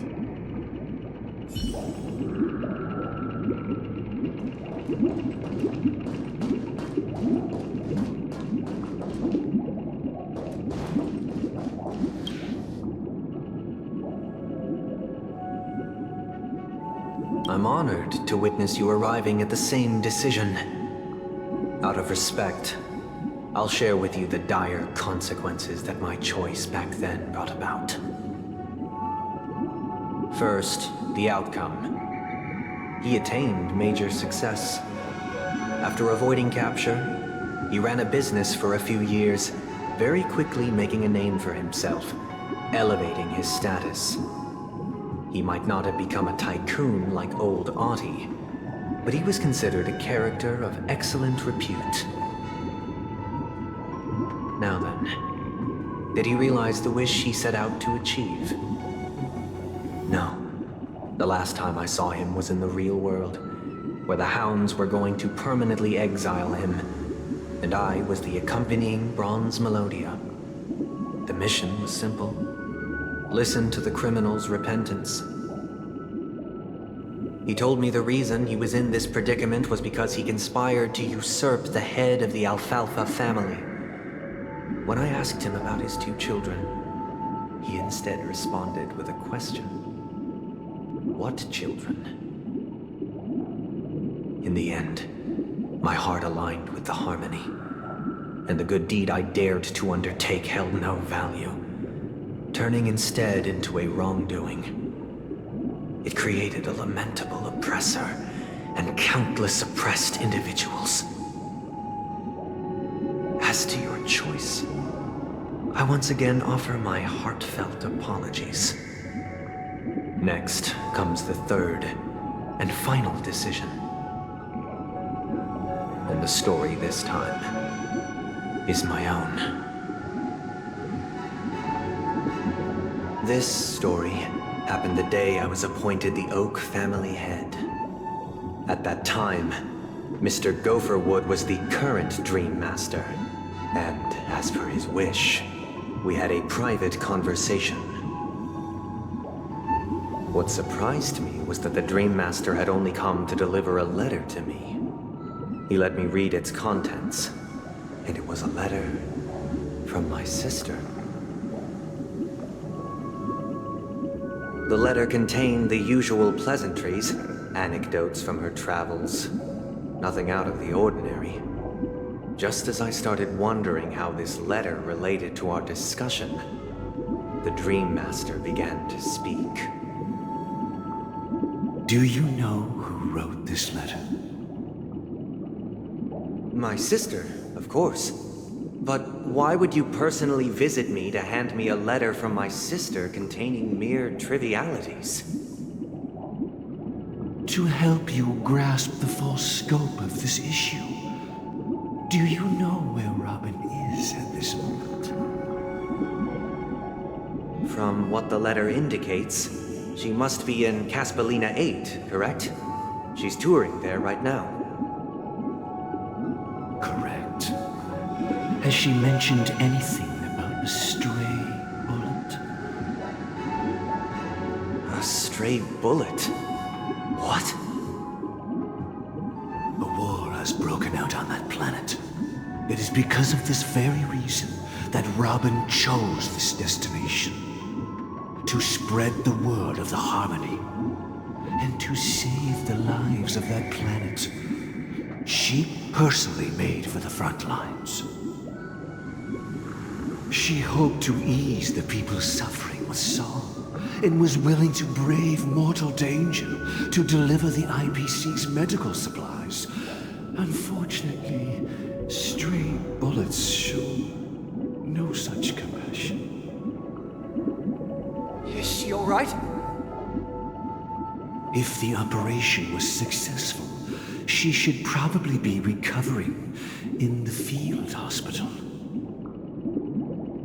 By the eon above, the bullet struck her neck directly, yet possibly as a reward for her consistent deeds of harmony, it didn't hit any vital arteries.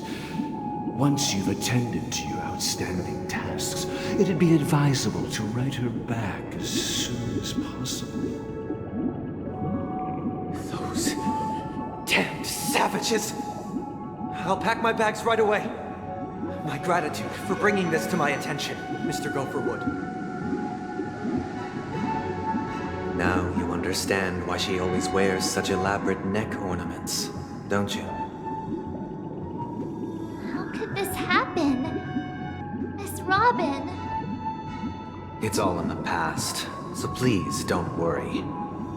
I share this in the meager hope that you will understand the harmony's limitations and predicament. As grandiose as the strong defending the weak sounds, many times, it is nothing more than wishful thinking. Likewise, I've prepared one last question, one last choice. But rest assured, this choice will not have any grave consequences. Because this is merely a figment of imagination, a nightmare that has haunted me through countless nights. If you ever had the opportunity to make a choice like I did, would you still support Robin's journey on the path of harmony?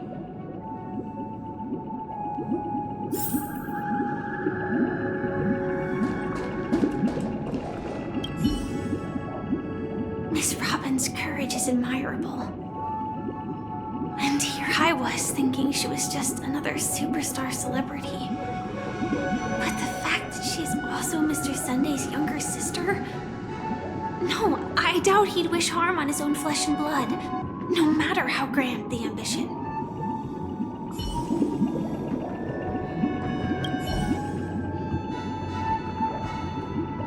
I often feel like I've dreamt of similar scenes on certain nights. In the dream, I see blurry faces. I don't know who they are, but I sympathize with all of them, fighting for survival against some unfathomable force. Their confusion and fear are lucid to me, but I also remember they chose never to give up. Just like Miss Robin. If Mr. Sunday's question leaves you puzzled, you should find the answer from your own experiences. With each Trailblaze, dangers and tribulations will surely follow. But would you ever back away? Would you stop March and Don Hung from reaching their next destination? I believe you have an answer of your own in your heart.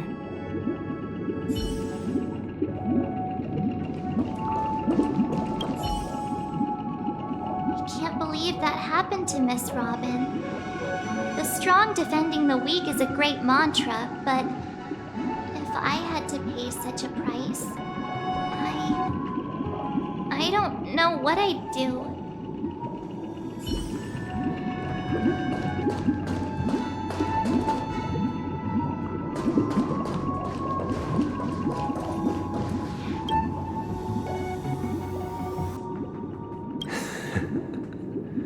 I see.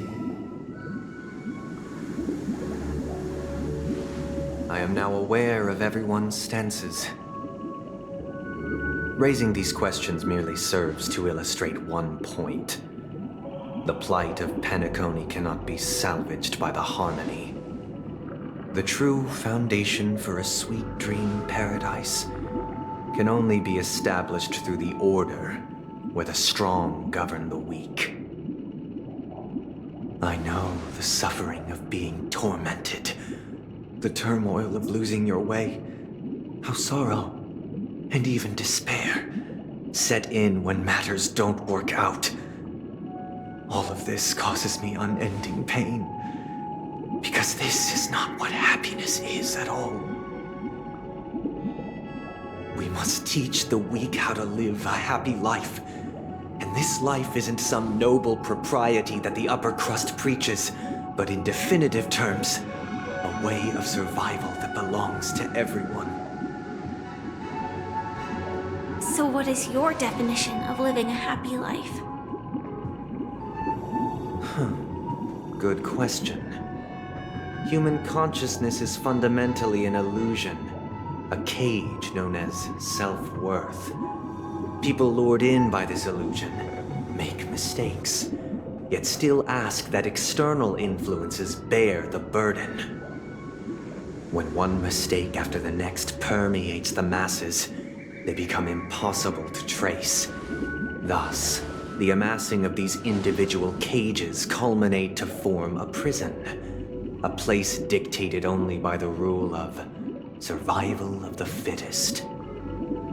Nature is always accompanied by predation and sacrifice. Its antithesis is known as order. That is what I want to do. Unite people's happiness under the banner of order.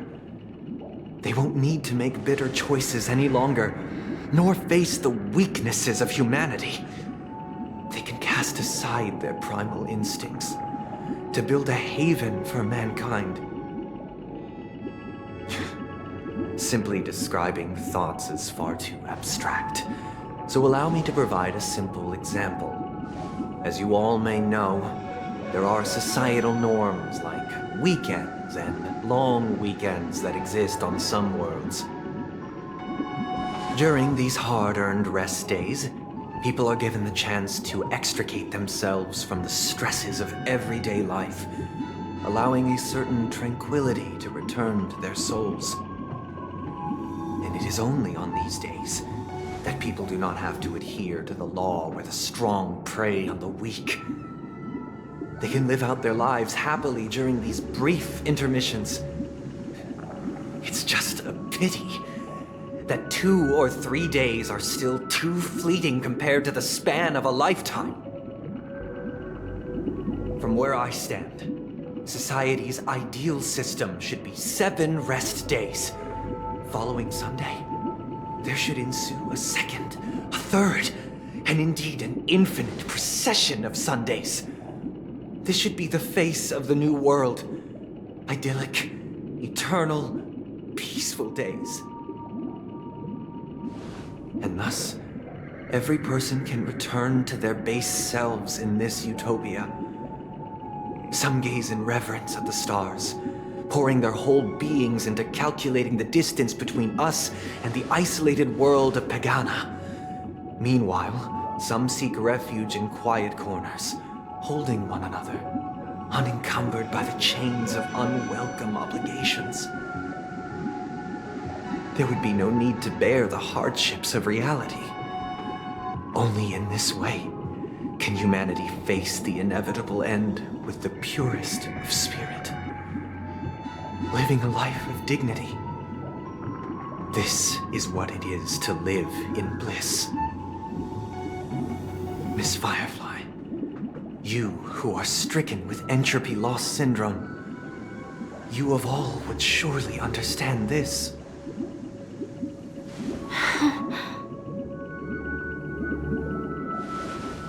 It sounds like a flawless theory.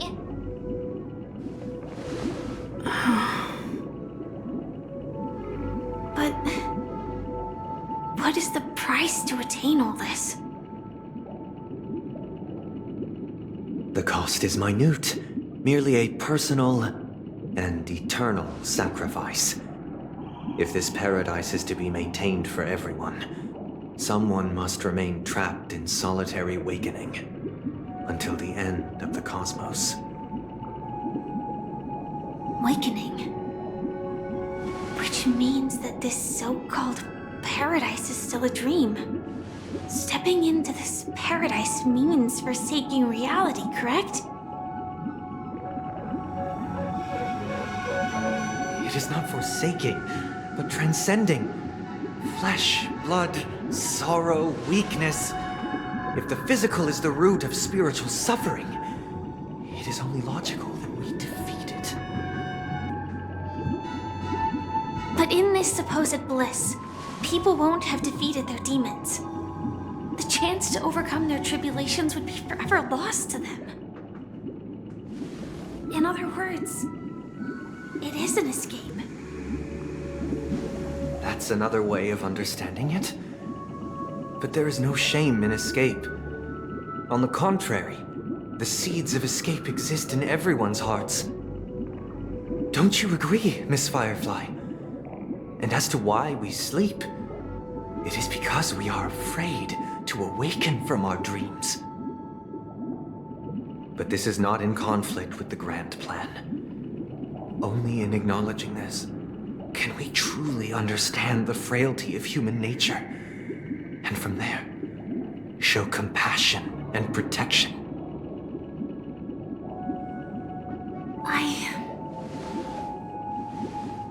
I admit that you are a born leader. Your perspective on humanity brims with pessimism. Yet you express compassion for all, even when your heart pities them. But unlike you, I live for the self. From my perspective, individuals making choices for themselves is their birthright. The want to escape may be innate in the weak. But whether they are weak or not, it is not up to another to decide. Perhaps in your mind, you also view me as weak?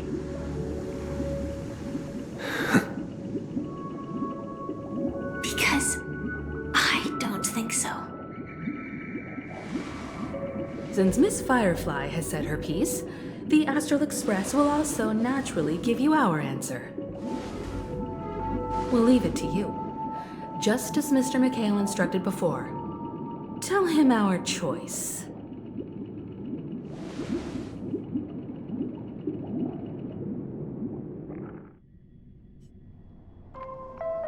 What is this place?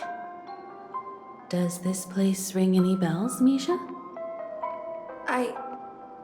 I don't know, but I feel a sense of deja vu. What is this place? It's the realm within a dream bubble. This was left to the Astral Express by a nameless, but weirdly, when we entered it, it was completely empty. Dr. Edward from the Dreamscape sales store told me that dreams are formed from memories, and a dream bubble can't take shape if its core is empty. So I thought you might be able to help us in unraveling this mystery, Misha. As a hotel doorman, you know Penacony best among us. I don't know much about dream bubbles, but if you want to figure out what this mansion is, I'll do my best. I'm counting on you then. Himeko, I still don't get it. Why were you so sure that Misha had a connection with this dream bubble? I wasn't sure. It was just a hunch. But since Misha feels familiar with this place, my hunch might be correct.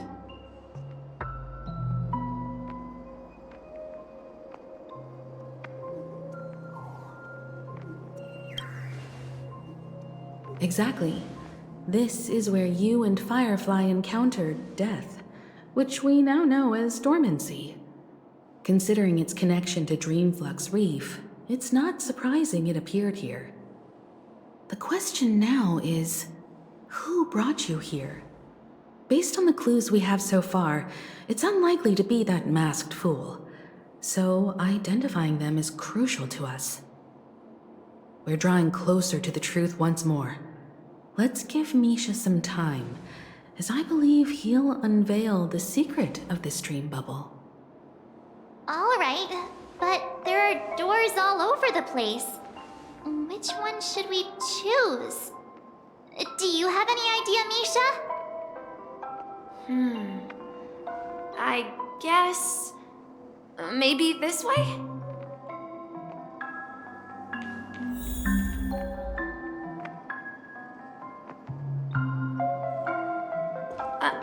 I'm not entirely sure, but let's give it a try.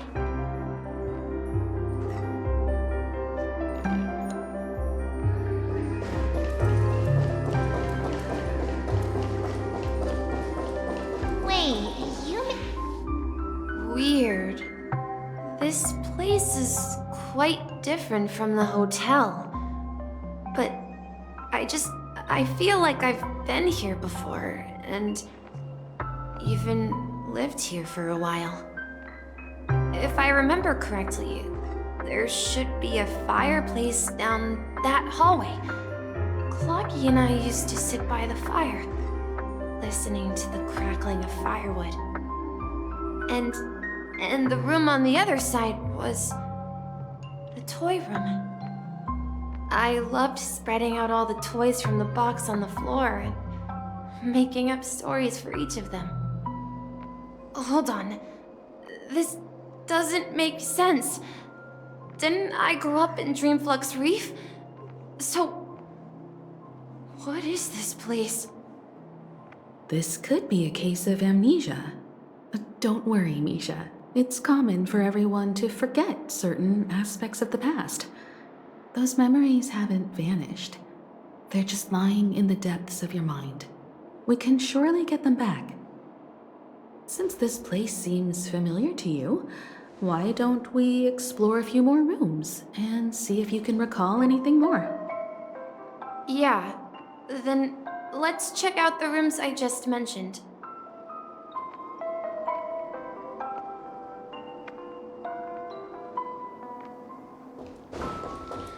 Tick-tock. Tick-tock. Tick-tock. I heard some noises from the room. Origami Bird? That's a friend of mine. You and Origami Bird are friends? Yeah. It's a member of the Compass crew, just like Clocky and Miss Mirror. And there's more than just one Origami Bird. They are a big family with lots of brothers and sisters who look the same. They follow Miss Mirror's orders and handle all sorts of jobs on the ship. They're the best sailors. Sailors? Can origami birds be sailors? Could you tell us more about the compass, Misha? The Compass is a ship bound for the New World.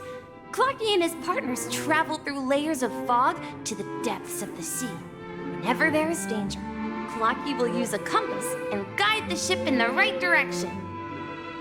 That's a great story. But in the Penacony cartoon, Clocky and his partners have always lived in Dreamville and never ventured out, right? Huh? Oh, that does seem to be the case. Weird. I clearly remember Clocky arrived in the New World in the end. Perhaps Clocky has a hidden past. So, where has Clocky gone? Did he leave to protect Dreamville?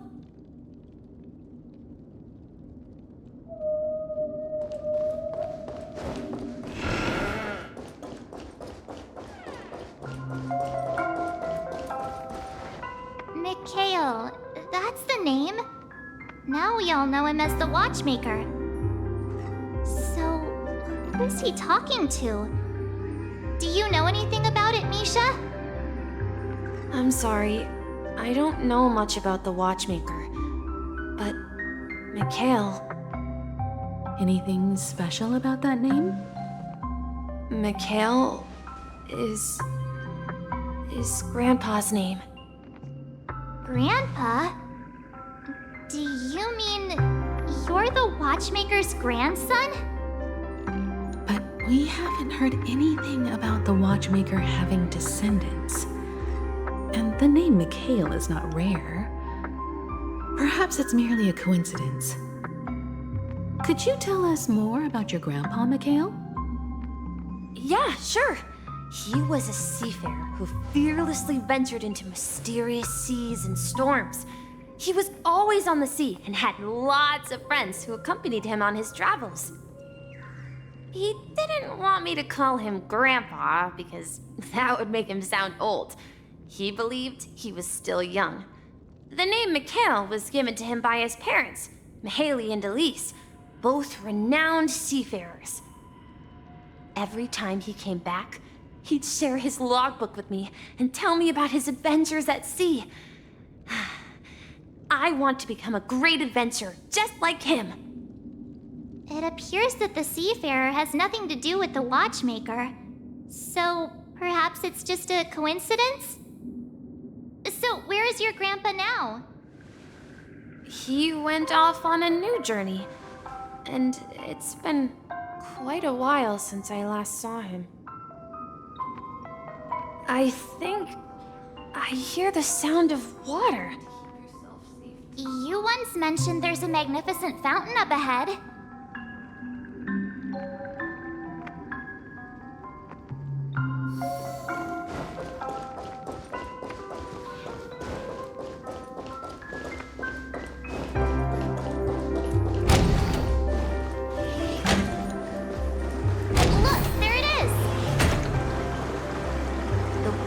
Resembles a precious jewel embedded in the dreams of all seafarers.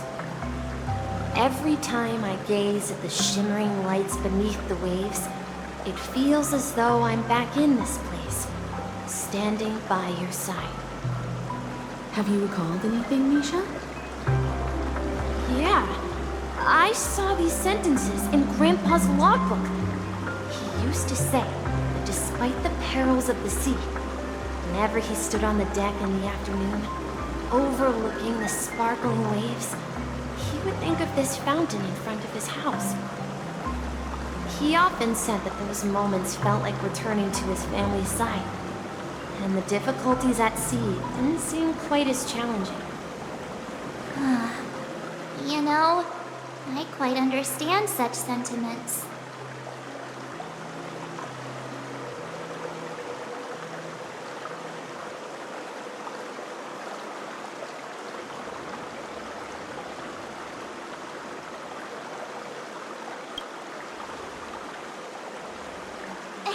Don't tease. I was just being a bit sentimental.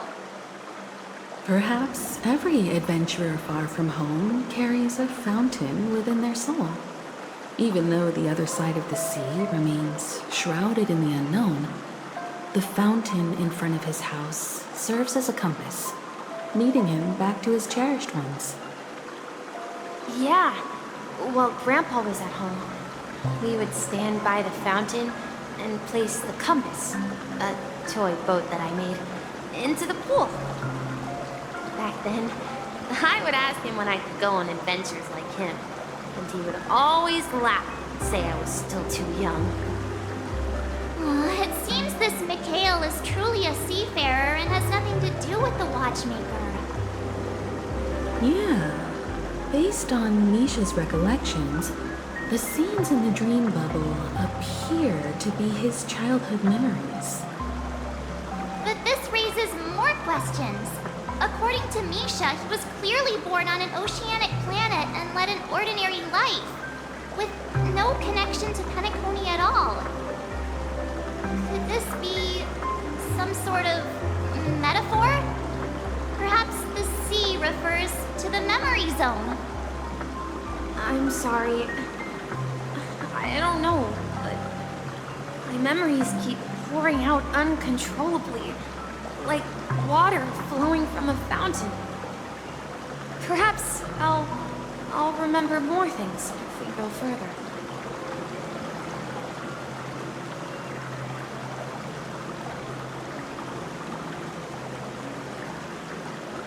I wish to share your burden. We're going to the opposite side, right? No, we should turn left here. Huh? Something feels different about this place. Up ahead is Grandpa's study. It was in that room that I saw him last time. The atmosphere in this room feels totally different. Misha! You finally come! Clocky, you're here! Yeah. This is the room where we first met each other. Are those books on the bookshelf logbooks left behind by that seafarer? Yeah. Whenever he came back, he placed a logbook on the bookshelf in his room. They contain records of his expeditions to every corner of the world. He described our world as a fountain. At some point, the sea started to gradually swallow up the land where people lived. To ensure that everyone had land to settle on, he had to continue exploring the sea and search for the source of the rising seawater. On that day, he called me to his study, telling me that he was embarking on another journey. However, I could sense the gravity in his expression. It was the same look I had seen on my father's face before his final voyage.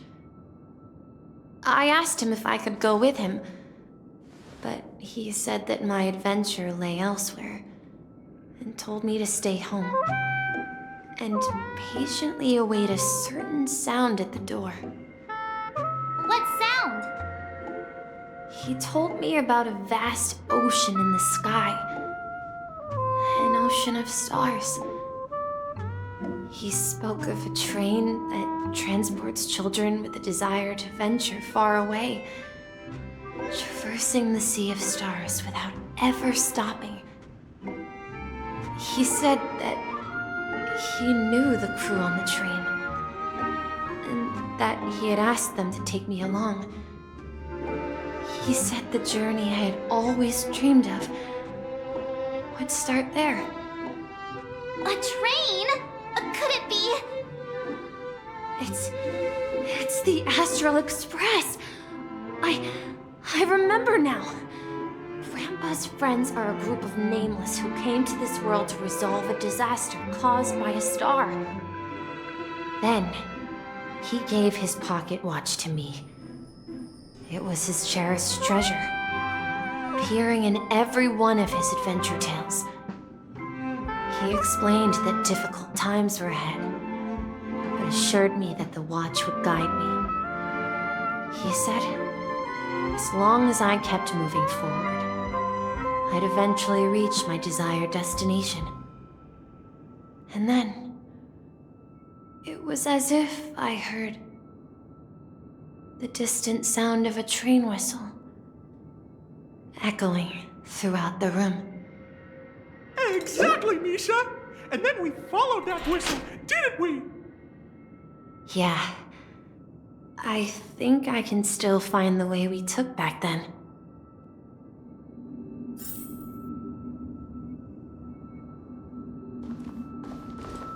This is the dream jigsaw, right? So we're supposed to find the exit. But where can we find the last piece? Do you remember? You said you obtained a mysterious shard when you stumbled into this place. Hey, the shape seems to match. So this shard is also connected to Misha? Looks like we're just one step from revealing the truth. Let's get to the other side and investigate.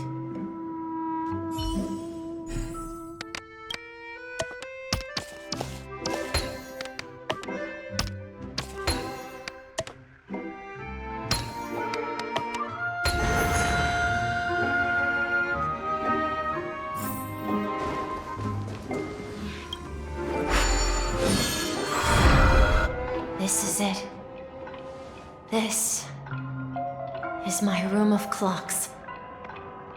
While I spent my time waiting for Grandpa to return from his voyage, Walter gave me this workshop, and it became my secret base. Here, I learned how to repair clockworking gears out of my fondness of precision mechanics. In my dreams, I was the captain of the compass, embarking on adventures with my companions, Clocky and Miss Mirror, in search of the new world. I was born and raised here. So, this building in the dream bubble is your childhood home? Yes, but not exactly. To be more precise, this dream bubble itself is my home. Looks like you've remembered everything now. Wait. Why does it feel like everyone else knows something I don't?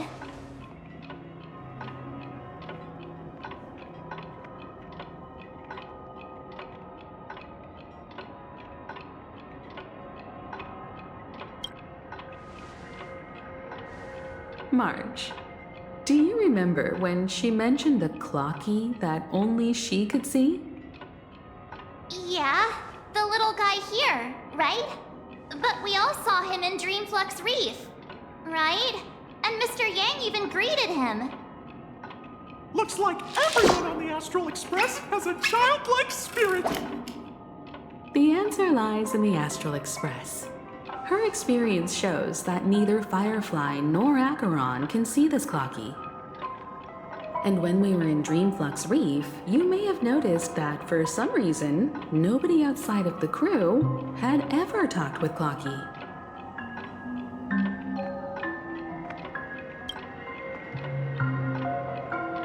A mimetic life that can only be seen by a select few.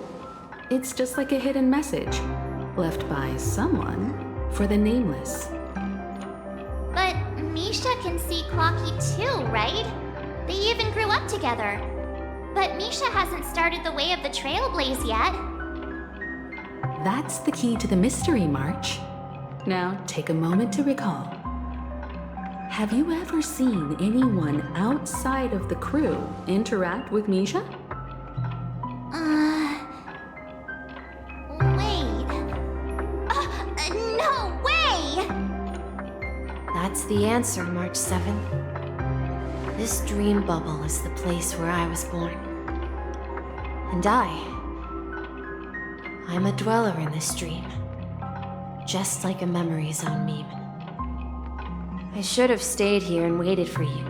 But when reality and memories merged, I unconsciously pushed open that door and left the bubble with Clocky.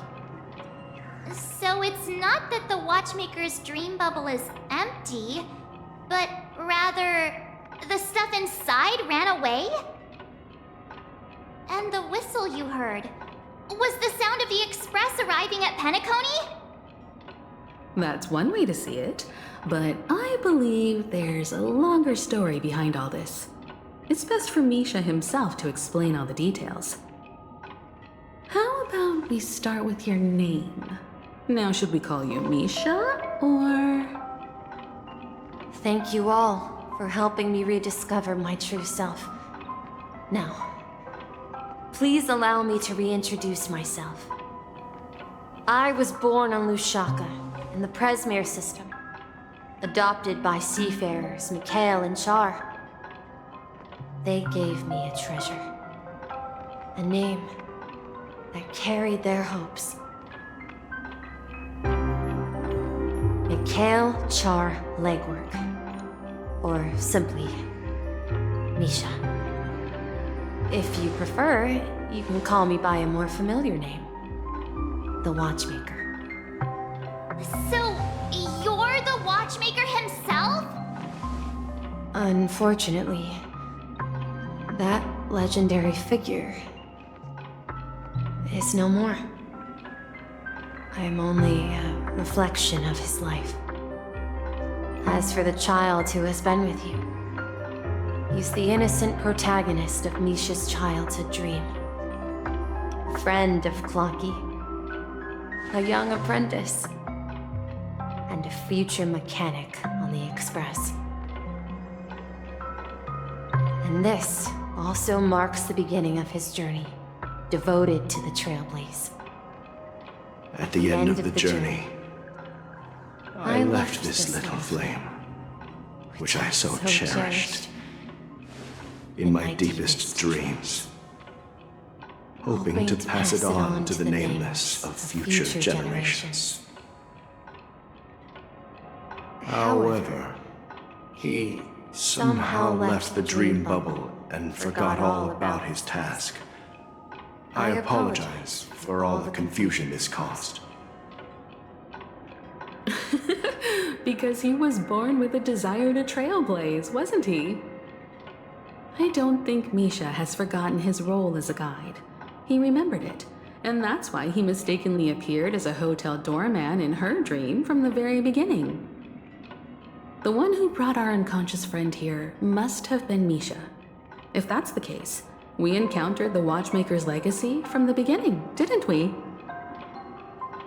Well, I have a sarcastic friend who says I always take big detours and end up back where I started. Perhaps that's what every nameless has to go through. But in the end, you found me. I'm sure you're all wondering what my legacy is. I believe my hound has mentioned the Stellaron and my wealth. If I may apologize, the Stellaron part is real. As for my wealth, however, it's nothing more than a baseless rumor. I left my homeland as a child and embarked on the journey of Trailblaze. I traveled to various planets until finally reaching Asdana, where my friends and I built the original Penacony and fought for its future ever since. I've been moving forward all my life, doing what I could to overcome the obstacles in my path. But ultimately, my journey reached its end, and I left behind no possessions worth entrusting.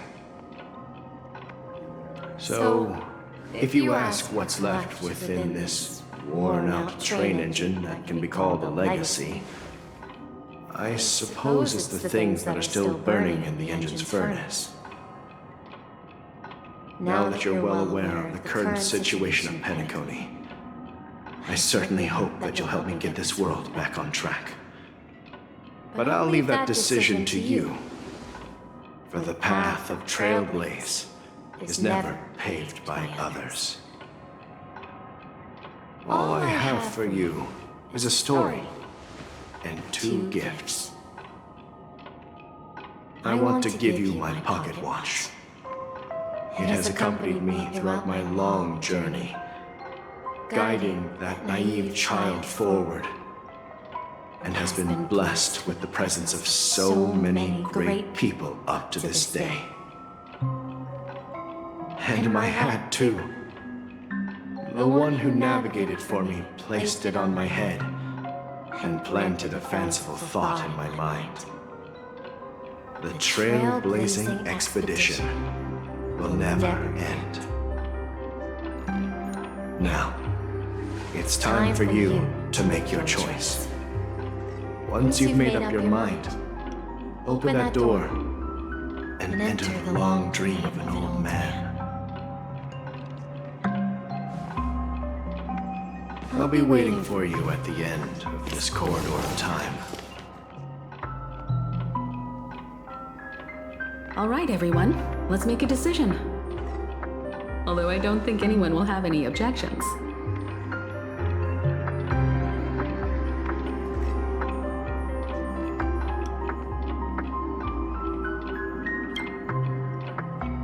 Of course. We've come this far.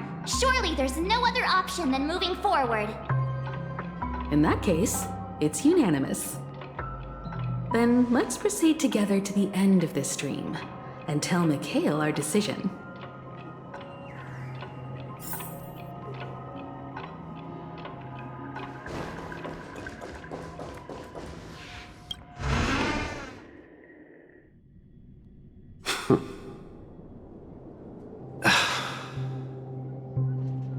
Mikhail, where are you going?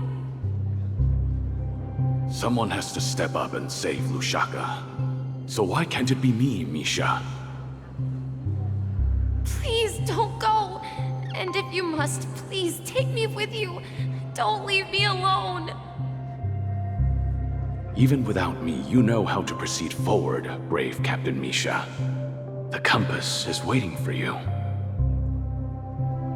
Haven't you always wanted to be a better adventurer than me? Now go, board that train and start your journey. Where are you going, Mikhail? I'm going to clean the floor in the parlor car. I've promised the conductor. Wait, first tell me, did you fix this watch? Yeah?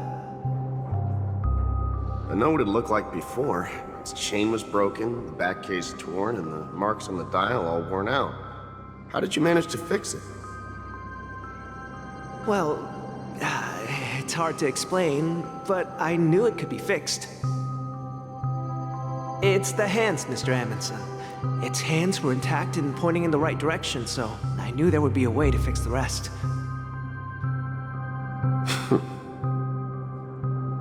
I see. You'll work with me from now on. Haven't you always wanted to tinker with this train? You're its mechanic now. As for the conductor, I'll do the talking. But I only know how to fix watches. Don't worry. You've got what it takes. I'll teach you what you need to know. Where are you going, legwork? It's time to head to our next stop.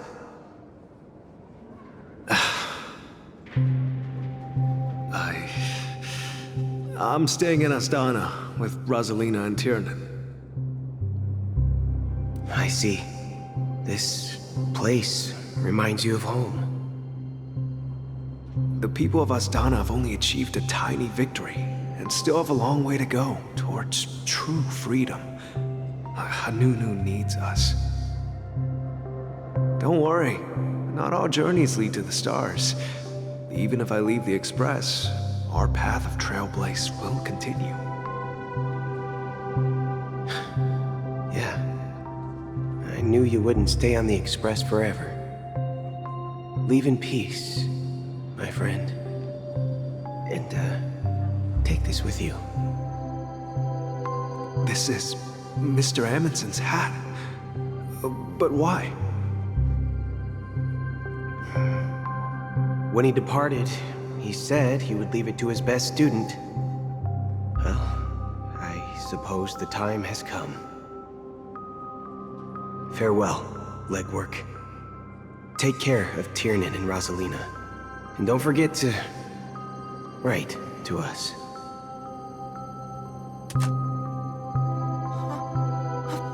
Where are you going, Watchmaker? Don't worry, Micah. Just going on a little trip. Someone has to be at the forefront of the interstellar frontier, and I'm the only former nameless in Penacony. So why can't it be me? Because you're all we have. Have you forgotten about Tiernan?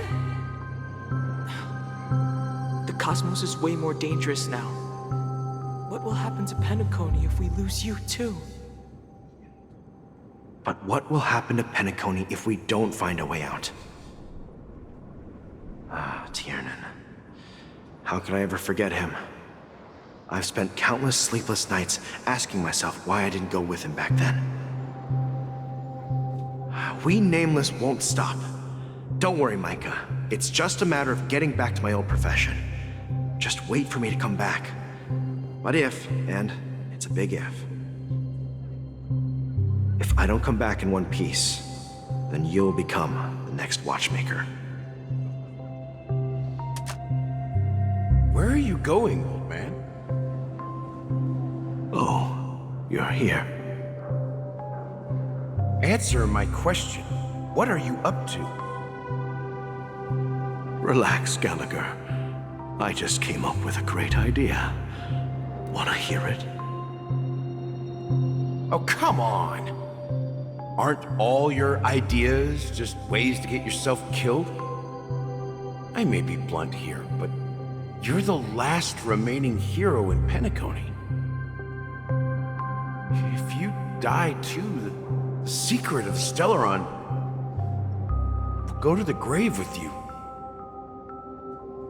Yes, I'm afraid there's no way out in Penacony, so I'll have to consider alternatives beyond Astana. We'll organize a festival using the Watchmaker's legacy as a facade and send invitations to the entire cosmos to gather people here. So, a desperate struggle against the family? Desperate? Don't we have you here, my friend?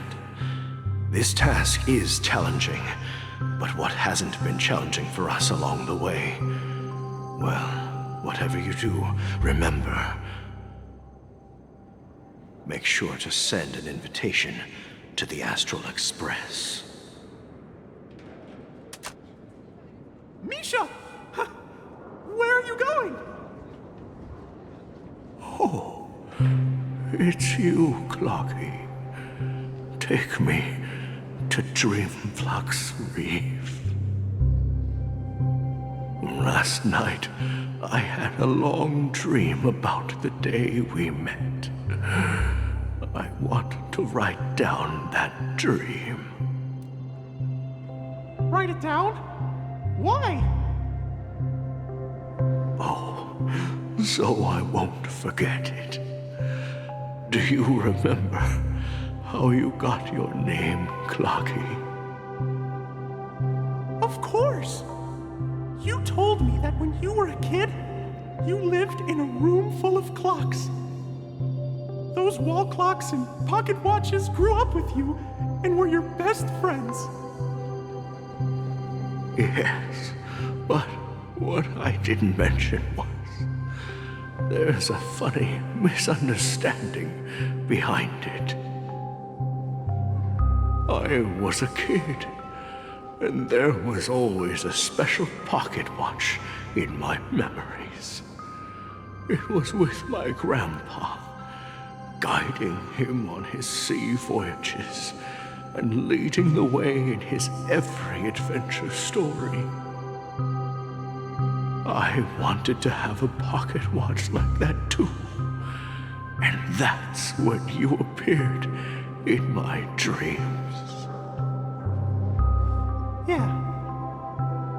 Every night, we boarded the compass and set sail together. But you know what? It wasn't until the day my grandpa gave it to me that I realized it wasn't a pocket watch at all. It was a compass. So, your name should have been Compassy. And the watchmaker is just a nameless.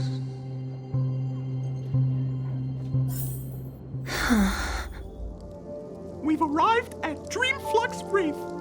So, where to next? You know, Clocky, I don't think I'll be going anywhere else.